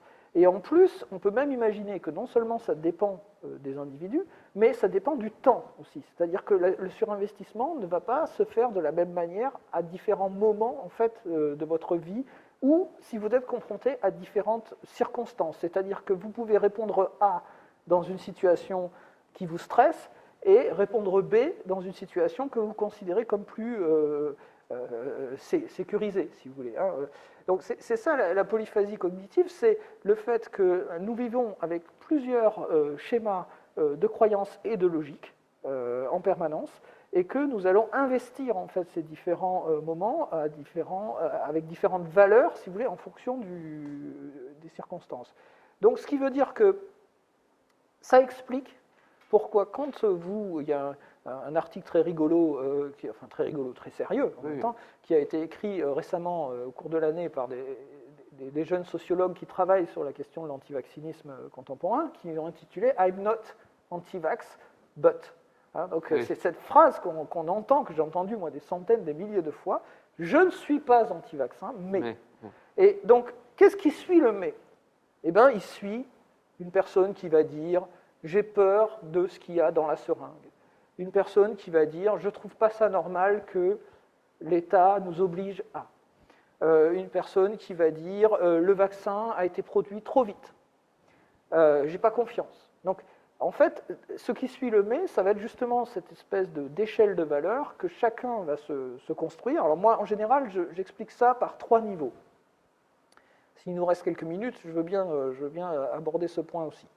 Donc c'est la question de, comment dire, la sûreté, l'intérêt, on va dire, des vaccins, se pose au niveau collectif, au niveau individuel et au niveau personnel. Donc au niveau collectif, c'est là où entrent les calculs à la Bernoulli ou à la Condamine, c'est-à-dire des raisonnements que j'ai appelés tout à l'heure des raisonnements de généraux d'armée.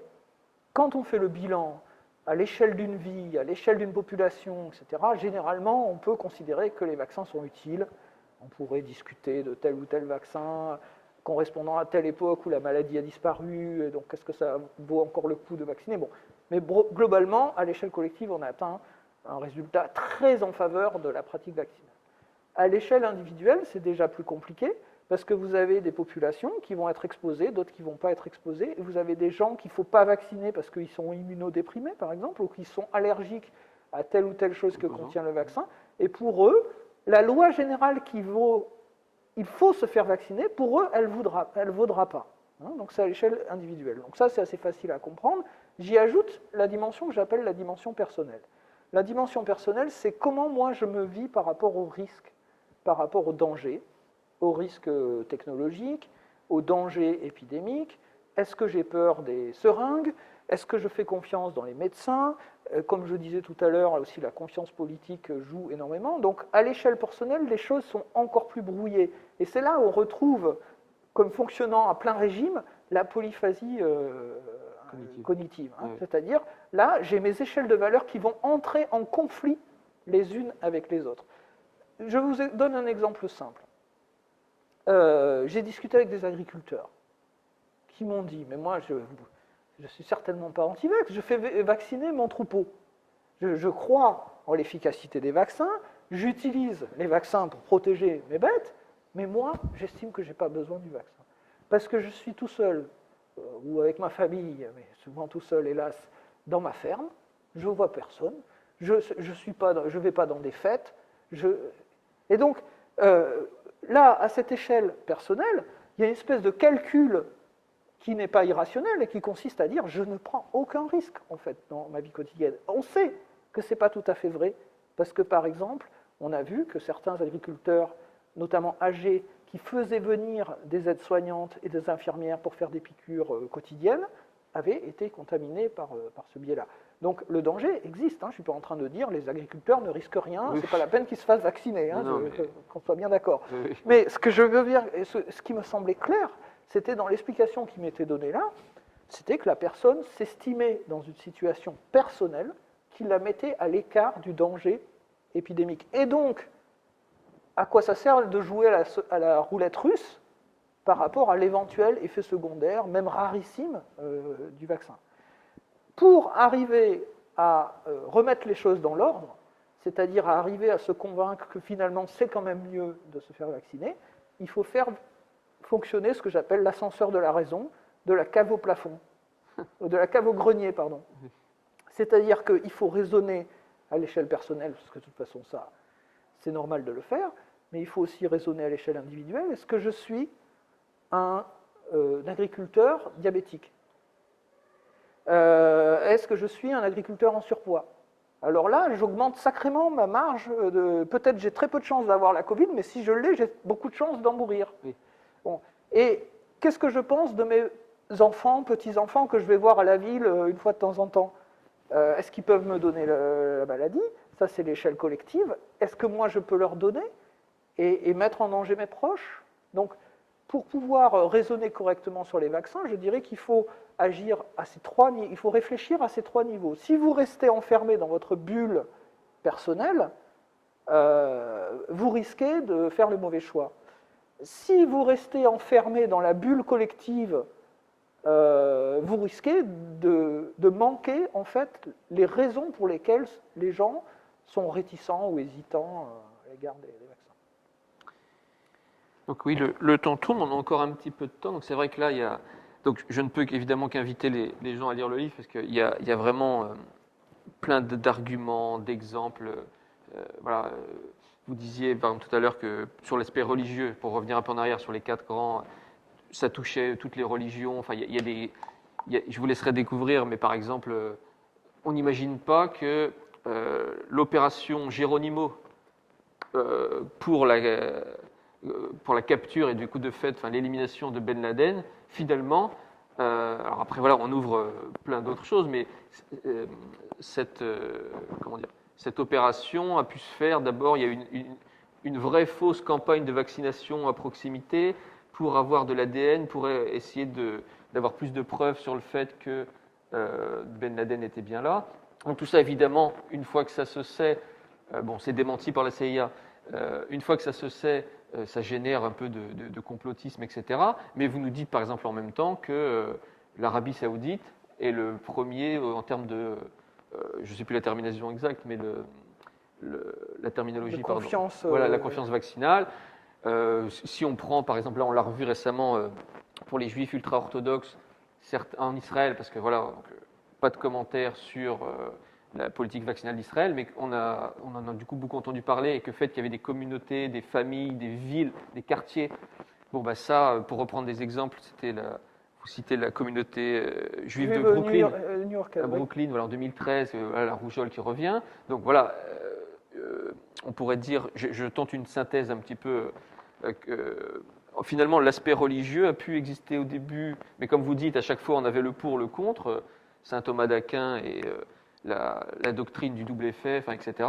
Donc vraiment, encore une fois, je ne peux que vous inviter à vous plonger dans le livre, et que finalement aujourd'hui c'est plus les sectes au sens le plus large possible, religieuses, ou vraiment les ultra-radicaux, qui peuvent encore aujourd'hui avoir une parole anti-vax sur cet aspect religieux. Sur les naturalistes, on revoit par exemple que des cas qui peuvent d'épidémie d'élèves qui étaient dans des écoles Steiner-Waldorf. Donc là, bon, on n'a pas eu le temps d'en parler, mais voilà, l'aspect providentiel, j'aime beaucoup votre formule sur la version laïque finalement de la providence avec la nature. Alors, vous nous précisez aussi en reprenant les conclusions l'équivalent du comité d'éthique britannique sur comment, parce qu'en fait, beaucoup parlent de la nature, mais ne parlent pas tous de la même chose avec la nature. Donc ça aussi... Qui recommande de ne plus faire usage du terme. Voilà.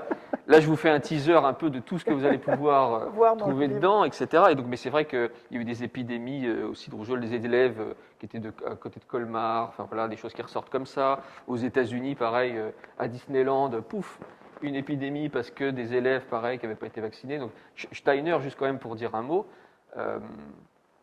on trouve quand même des phrases, et on va passer après, pour finir, avec un aspect un peu plus linguistique, sur justement cette... alors c'est pas que lui, mais le fait que la maladie doit être acceptée, c'est un accident karmique, et qu'en fait, au contraire, même c'est bien, il faut surtout rien faire contre, etc.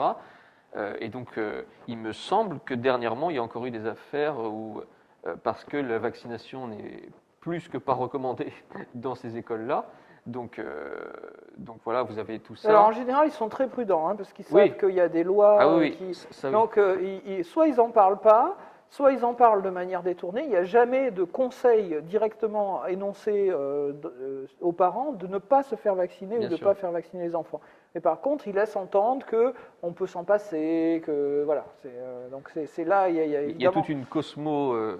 Oui, voilà, tout un discours sur ce que c'est que la bonne santé, hein, c'est ce qu'on appelle voilà. les théories holistiques. Oui, voilà, donc il y a ça. Après, le troisième, c'était plus politique libertarien. Bon, là, on l'a peut-être un peu dans notre imaginaire, puisqu'on est gavé, enfin, bon, le terme n'est pas le bon, mais de films, de fiction qui viennent des États-Unis. Donc, on a un peu ce côté, c'est l'État, non mais oui, le côté fédéral. Quoi. Ouais, parce ça. que comme le système politique US, donc ça, c'est vrai qu'on le voit tout de suite que l'État, enfin l'État fédéral n'a pas à intervenir dans mes affaires. Donc ça, c'est ce que vous disiez, qui est une posture aussi, enfin une posture, je dis ça factuellement, hein, sans jugement de valeur.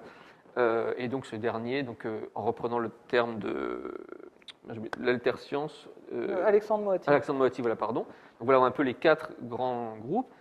À travers le temps, on retrouve à tel moment, tel argument, tel autre, etc. D'un point de vue politique, si on voulait tenter vous dites au début que ça serait plutôt avec une teinte bleue, l'antivaccinisme. Après, on vire au rouge à partir de 1970. Bon, ça, voilà, c'est évidemment très compliqué, mais vraiment, l'idée, c'est de dire que ça touche toutes les fractions politiques, voilà, on est au-delà d'une chapelle, si je puis dire, presque un bouillon de culture. Voilà, moi, je tente aussi une petite formule.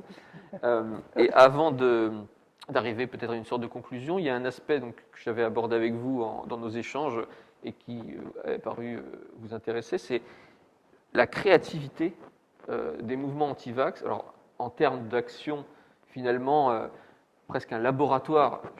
Je joue encore sur les mots, mais finalement de la désobéissance civile, etc., avec des actions de rue, avec des théâtralisations. C'est ça, usage de l'image. De l'image, donc évidemment, vous avez la caricature, vous voyez, et il y a cette espèce de catalogue de photos d'enfants morts. Enfin, peut-être dire un mot là-dessus. Oui, ça c'est extraordinaire, extraordinairement macabre aussi. Donc ça se passe dans le cadre de l'Angleterre victorienne, début du XXe siècle. Donc les anti-vaccins anglais vont produire un album avec les photos d'enfants présumés morts de la vaccination. Et donc c'est un catalogue de ces photos avec une petite notice à chaque fois qui donne le nom de l'enfant, la date de vaccination, la date de mort et les symptômes laissant apparaître que c'est le vaccin qui a engendré la mort. Et voilà, c'est un album donc, qui est de photos, en sachant que l'usage de la photo à cette époque-là est encore un petit peu balbutiant. Oui, balbutiant, confidentiel. Il y a un autre cas aussi intéressant, c'est le cas d'un anti-vax québécois qui, pour convaincre, ce qu'en fait les populations francophones au Canada sont plus réticentes pour des raisons religieuses, mais aussi diverses, à la vaccination que la population anglophone, en sachant qu'encore une fois, il y a ce modèle de l'invention du vaccin, c'est une invention anglaise, donc bon. Et donc les anti-vaccins québécois disent à cette époque-là, c'est les années 1870, 1870-80, disent la vaccination, c'est une manière d'imposer la domination anglo-saxonne en fait sur le pays. Et en même temps, il voudrait bien, parce qu'il sait qu'il y en a, faire adhérer à son combat anti-vax les anti-vax anglais, anglophones. Et donc il va faire usage de la photo, et il dit très explicitement dans un de ses textes, je sais que si j'écris en français, ils ne vont pas m'écouter, j'ai écrit plusieurs articles, etc., qui n'ont pas eu beaucoup d'écho, alors que si j'utilise la photo, il prend en photo ses patients, et ça marche. C'est-à-dire qu'en fait, les photos prises par Emre Coder vont être utilisées par les antivax canadiens anglophones. Donc voilà, la photo comme moyen de passer, donc la caricature, oui, bien sûr. Vous avez un sous-chapitre, le poids des mots, le choc des photos, enfin bon, voilà. Mais alors on regrette, et on nous l'a reproché d'ailleurs, comme si c'était de notre fait, alors qu'en réalité, évidemment, d'abord quand on a proposé le livre, ça a été déjà bien qu'on trouve un éditeur. Alors si on lui avait dit il faut faire 50 pages d'illustration, il nous aurait sans doute dit non. Et voilà, effectivement, c'est un livre qui mériterait d'avoir des images. Mais toute personne qui a déjà écrit un livre dans sa vie sait que c'est compliqué, encore aujourd'hui, de produire une version illustrée. Oui, ça arrivera peut-être. Oui, écoutez. Et après, c'est vrai que, alors, on ne peut pas parler, c'est pas une découverte finalement, mais peut-être que les gens qui nous écoutent ou qui nous regardent n'auraient pas forcément ça en tête, mais le côté historique est vraiment, mais vieux comme le monde, de l'injure, de l'anathème, de la formule. Et là, bon, j'ai fait une compilation de quelques termes. C'est vrai que dès le départ, comme ça vient de la vache, et ça on se retrouve aussi dans une fameuse caricature, on parle du coup, vous avez dit tout à l'heure, vous en aviez cité un, mais on parle de se faire envachiner, la minotorisation. Enfin voilà, il y a une créativité, je ne sais pas si c'est un intérêt, mais je peux citer, il y a un des auteurs qui parle, pour dénoncer le fait qu'on intervienne c'est-à-dire l'humain dans l'organisme, le métabolisme, qu'en fait, ça serait comme d'agir comme un barbouilleur qui voudrait corriger un tableau de Raphaël. Voilà, il y a des choses comme ça, des comparaisons entre Jenner. Alors, vous me disiez, je crois qu'il n'est pas dedans, mais même la dégénérescence. La dégénérescence, écrit avec un J-E de Z-E-R, du nom de Jenner. Ouais. Et vraiment, il y a des mots qui sont très forts sur... dans une vision malthusienne aussi, et qui confine à un eugénisme moi, c'est une citation qui m'a marqué. Finalement, alors j'avoue que je ne sais plus exactement à quel moment, et à propos de toute façon à propos du vaccin, de la vaccine, que ça a sauvé 4 millions d'êtres qui sont finalement des parasites surnuméraires. Alors ça, il faut préciser peut-être que ce discours-là, Oui. il est propre à une certaine époque, Oui, bien sûr. qui d'ailleurs correspond au débat général en biologie sur la nature animale de l'homme. C'est-à-dire, en fait, c'est le débat lancé par Darwin avec l'origine des espèces, qui est publié en 1859. Et en gros, dans les années 1840, 1850, 1860, bon, on va dire jusqu'à la fin du 19e siècle, mais disons que c'est surtout ces décennies-là qui sont concernées, il y a une très grosse angoisse dans les populations occidentales, si on veut, d'un point de vue scientifique, autour de cette question de la nature animale de l'homme, de la dégénérescence de l'espèce. Donc il y a un certain nombre de discours qui sont mis en place qui vont dire que le fait d'être vacciné crée effectivement des parasites surnuméraires. Donc sous prétexte de sauver quelques enfants, en fait, on crée des familles de prolétaires avec des gens qui vivent pauvrement et qui vivent mal. Et puis par ailleurs, on engendre des personnes, des générations de garçons affaiblis, inaptes au combat, qui ne peuvent plus tenir un fusil. Et ces discours-là aussi sont tenus dans les colonies, quand il y a des campagnes de vaccination dans les colonies, souvent notamment en Algérie dans les années 1860, il y a une réticence de la part des populations autochtones qui pensent que par le vaccin, le colonisateur cherche à rendre les hommes inaptes au combat ou à stériliser les femmes ou à transférer du sang de juifs dans le corps musulman, etc. Donc tous ces discours-là, effectivement, sont tenus autour de la dégénérescence, de la pollution de l'organisme et de l'animalisation en fait, de l'homme. Et ça, c'est surtout milieu 19e. Il y a aussi, pour une dernière petite formule, la médecine Frankenstein, alors qui apparaît, moi j'avais noté dès 1909, donc quand même peu de temps après la publication du livre, donc déjà ça montre le succès du livre, mais surtout, voilà, et c'est une formule qui revient, que vous réutilisez plusieurs fois dans le livre, sur la médecine Frankenstein. Bon, je crois que l'image est assez... Alors là, c'est notamment tout le débat qui est né autour de Pasteur. Pasteur avait un gros défaut aux yeux de ses adversaires, c'est qu'il n'était pas médecin. Et donc ici, là, on entre dans l'histoire des sciences, et je ne peux pas en dire plus parce que c'est énorme. Oui, c'est le pas qui a été franchi au XIXe siècle vers une médecine expérimentale, notamment par des gens comme Claude Bernard, etc., une médecine biologique, ce que n'avait pas été jusque-là la médecine. La médecine était une pratique, un art compliqué, un peu assez proche de celui de l'alchimiste ou du magicien. Il y a une formule, on compare le médecin aussi à... comment dire, pardon de vous couper, mais le scientifique dans son laboratoire, qui serait comme le magicien, qui ferait de la magie noire aussi. Enfin, il y a c'est le docteur Carton, effectivement. Or ça, on peut penser que ça nous paraît complètement bizarre, parce que nous vivons dans un monde où justement les médicaments sont industrialisés, fabriqués en laboratoire, etc. Or, il faut comprendre qu'à la fin du XIXe siècle, ce phénomène est nouveau. La production, les médicaments, on les fabriquait à la maison, ou on les fabriquait dans l'officine de l'apothicaire, et c'était un peu comme encore ça existe aux États-Unis, sauf que là, c'est pour constituer les boîtes, mais à l'époque, c'est les médicaments eux-mêmes qui étaient constitués, un petit peu de ceci, un petit peu de cela. Bon, voilà, donc je caricature, parce qu'en fait, l'industrie, entre guillemets, du médicament naît au XIXe siècle. Mais à partir du moment où apparaissent ces vaccins en petites fioles, là aussi, il y a une question de marché, il y a une question de dépendance vis-à-vis de ces laboratoires qui fabriquent les fioles en question. Et donc, c'est pour ça qu'un des adversaires acharné de Pasteur, qui est le journaliste Henri Rochefort, écrit contre Pasteur qu'il est non pas un médecin qui sauve des patients, mais un chimiste financier. Voilà, oui. Tout est dit. Oui. Chimiste, c'est-à-dire c'est pas un médecin, c'est en fait un Frankenstein. Oui, c'est ça. Et financier, c'est parce qu'en fait, pourquoi il s'est investi dans cette production de vaccins en laboratoire, c'est pour faire de l'argent. Alors, on approche de la fin. C'est vrai que bon, ça, on en a parlé en creux, on y a fait référence. Bon, je pense que voilà, les gens pourront retrouver dans le livre cette idée que de l'argent. C'est-à-dire que dès le départ, après l'inoculation, quand la vaccine arrive, vous avez aussi des médecins qui, parce que ça leur rapportait de l'argent d'inoculer, vont être contre la vaccination parce que c'est des parts de marché de perdues. Vous avez une citation assez vite sur la vaccine comme la petite vache à lait. Voilà, et ça tout le long, donc comme vous dites, Pasteur, le chimiste financier, donc après on accuse ses descendants, puis après l'Institut Pasteur, enfin ses descendants, ses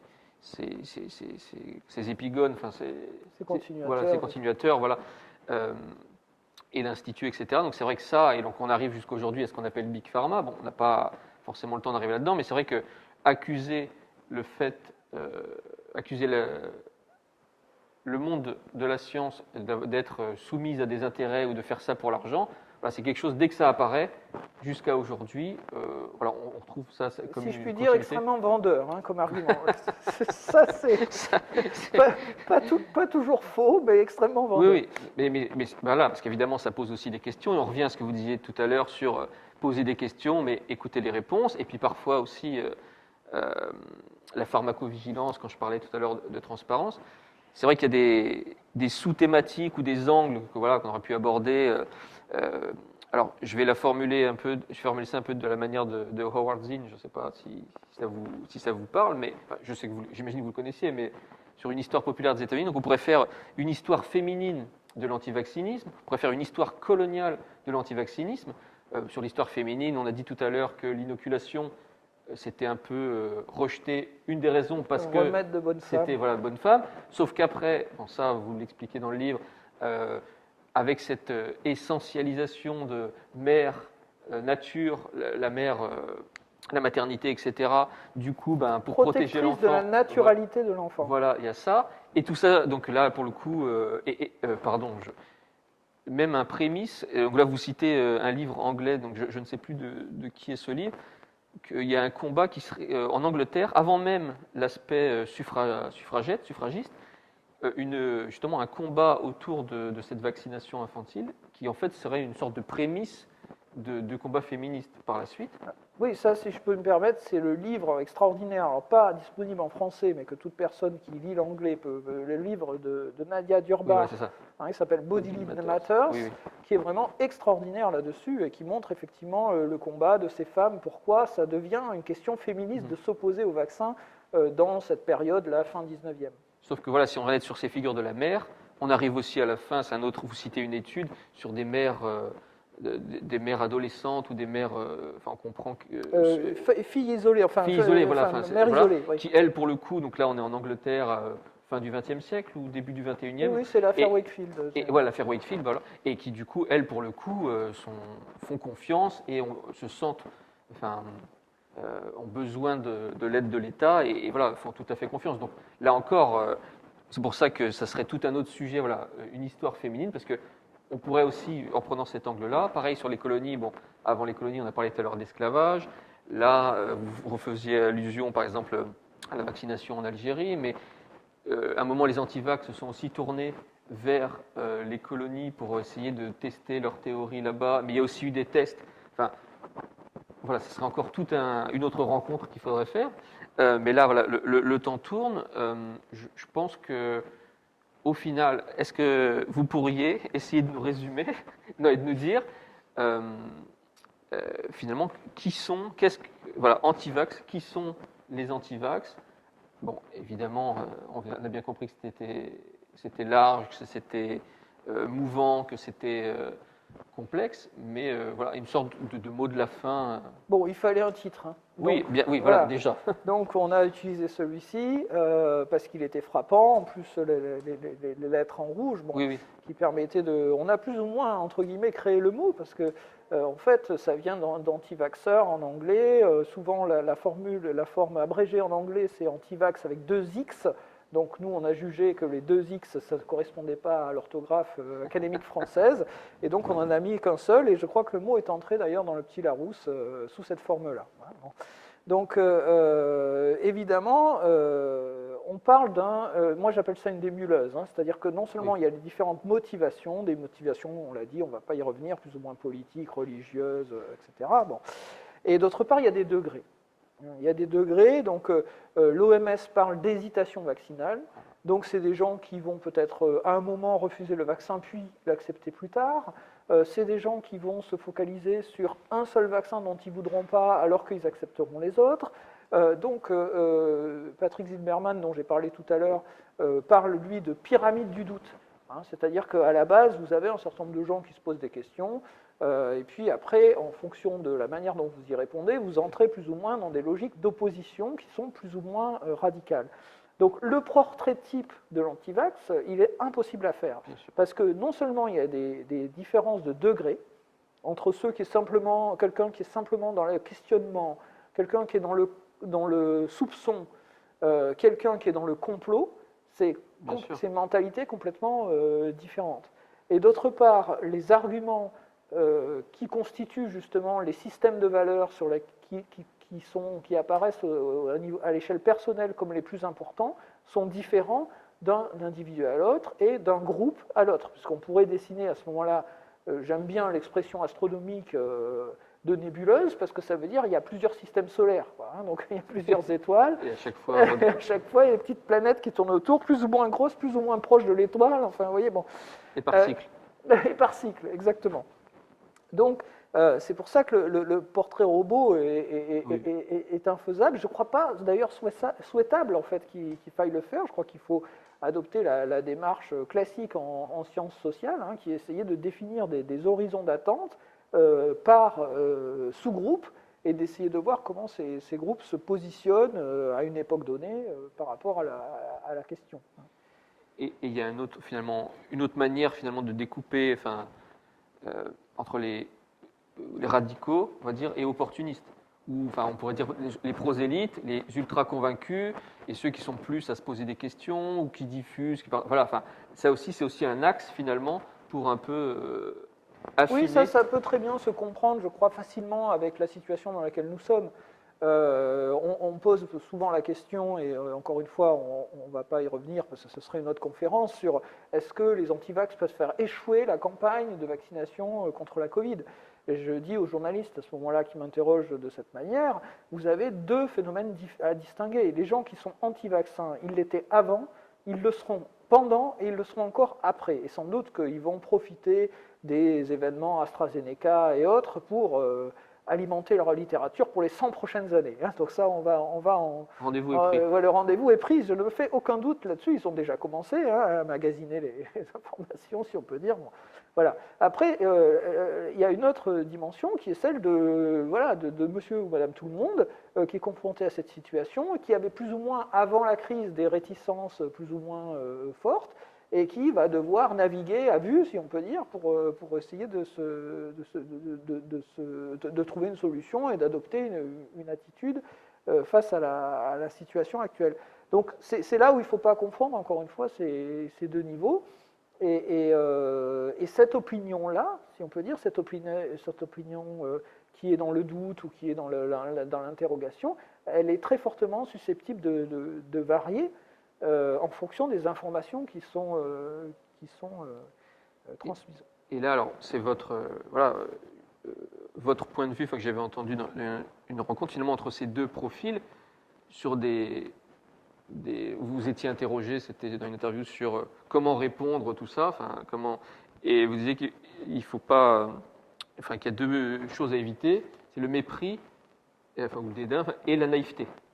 Oui, naïveté à l'égard de ceux qui, de toute façon, ne seraient pas accessibles à une argumentation, je ne sais pas s'il faut dire rationnelle, mais en fonction, on va dire, pour fâcher personne, officielle ou académique. Je ne sais pas si ça ne va pas fâcher. Qui, de toute façon, comme je l'ai dit, sont fermement convaincus.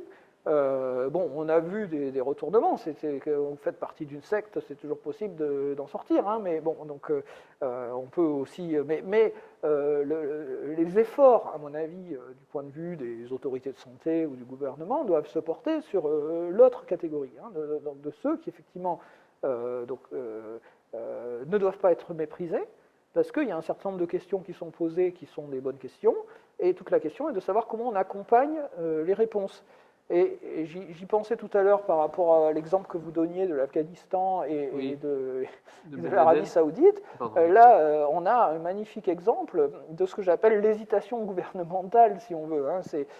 C'est comment la politique peut fabriquer de l'antivaccinisme. En l'occurrence, ici, très probablement, donc, on a utilisé une méthode tout à fait scandaleuse qui a consisté à faire passer des agents, des espions américains pour des médecins, et que ça a détruit la confiance des populations pour les vaccins qui ont été présentés par les intégristes religieux, donc musulmans, talibans, désormais comme des supplétifs de la colonisation américaine. Et pour eux, ça a rendu, si vous voulez, cette méthode tout à fait scandaleuse a facilité le travail des talibans dans leur instrumentalisation d'un combat contre l'Amérique.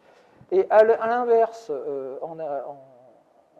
en Arabie Saoudite, la population est très massivement, donc ça n'a rien à voir avec l'islam, hein, la population est très massivement vaccinée et le gouvernement soutient la politique vaccinale parce qu'il y a le pèlerinage de la Mecque. Et donc les Saoudiens, tous les ans, ils voient arriver des millions de gens qui viennent de tous les coins du monde avec toutes les maladies possibles et ils ne veulent surtout pas les attraper. Donc je parle parfois d'hésitation gouvernementale à mettre en parallèle avec l'hésitation vaccinale des citoyens pour indiquer que la responsabilité, en termes, je parlais tout à l'heure d'échec, de la campagne, etc., la responsabilité, elle est partagée. Hein. L'État a une très lourde responsabilité dans la manière dont il communique pour faire. Et il y a des faux pas possibles qui peuvent engendrer, fabriquer artificiellement de la défiance. C'est ce que vous dites. Alors voilà, dans votre conclusion aussi, c'est que le défi pour un État, c'est de donner la juste et bonne quantité d'infos. Donc voilà. C'est une dose, on revient aux doses. La dose, voilà. Et qui effectivement est très, très compliqué. Là, pour le coup, moi, je ne fais pas partie des gens qui jettent la pierre et qui sont ultra critiques. De toute façon. Parce que c'est tellement compliqué de communiquer sur ces sujets-là, de ne pas s'y prendre. Parce que nous n'avons pas les informations, mais les politiques aussi, parfois, ne les ont pas. Hein. C'est au jour le jour pour eux aussi. Ils naviguent à vue aussi. Bon, on va arriver à la fin. Donc, encore une fois, et vraiment, c'est un ouvrage passionnant. Il y a plein d'autres choses. Je me rappelle des chapitres, par exemple, qui comparent, on va dire, l'Allemagne nazie et la Russie soviétique et leur position face au vaccin. Enfin, ça, je trouve ça passionnant. Il y a plein de choses à découvrir dedans. Hitler était-il anti-vax? On laisse le suspense. Oui, voilà. On va peut-être éviter de finir sur Hitler. Ceci dit, c'est aussi un exemple du rôle de l'armée. Voilà. Mais alors ça, pour le coup, si on lance sur Hitler et l'occultisme, là, on aura beaucoup de vues, mais est-ce que c'est ce qu'on veut? Non. Voilà. Non, mais je plaisante. Et donc voilà, vraiment beaucoup de choses intéressantes. Et évidemment, le lire maintenant, ça nous relance dans plein de questions qu'on a. Enfin, ça le rend extrêmement concret. Enfin, ce livre-là, en fait, on avait envisagé de vous faire venir avant même que la pandémie arrive, parce que nous avions déjà eu à travailler avec les éditions Vendémiaire, que c'est un sujet qui nous intéressait. Là, forcément, ça a pris une toute autre saveur. En tout cas, voilà, merci beaucoup. Je vous propose, si vous voulez dire un mot de la fin, s'il y a quelque chose qui vous semble vraiment important que je n'aurais pas abordé et qui vous semblerait particulièrement... Non, je crois que la discussion a été très riche. On a vu aussi bien les aspects historiques que les aspects plus contemporains. Donc, je pense que je vous remercie beaucoup de cette invitation et le plaisir que j'ai eu de parler avec vous. Eh bien, merci beaucoup, mais sincèrement d'être venu. Pour nos abonnés, le livre sera disponible dès que vous verrez cette vidéo. Vous pourrez retrouver ce livre en rayon. Pour les gens qui nous regardent, puisqu'on sera sur Internet et qui n'ont pas la chance d'être nos abonnés, eh bien, je vous invite à aller dans vos bibliothèques, demander ce que l'ouvrage soit commandé, ou dans une librairie. Enfin voilà, n'hésitez pas. C'est vraiment un ouvrage tout à fait intéressant. Merci beaucoup d'avoir discuté avec nous. Et puis, rendez-vous pour un prochain hors-champ, avec ou sans public. L'avenir nous le dira.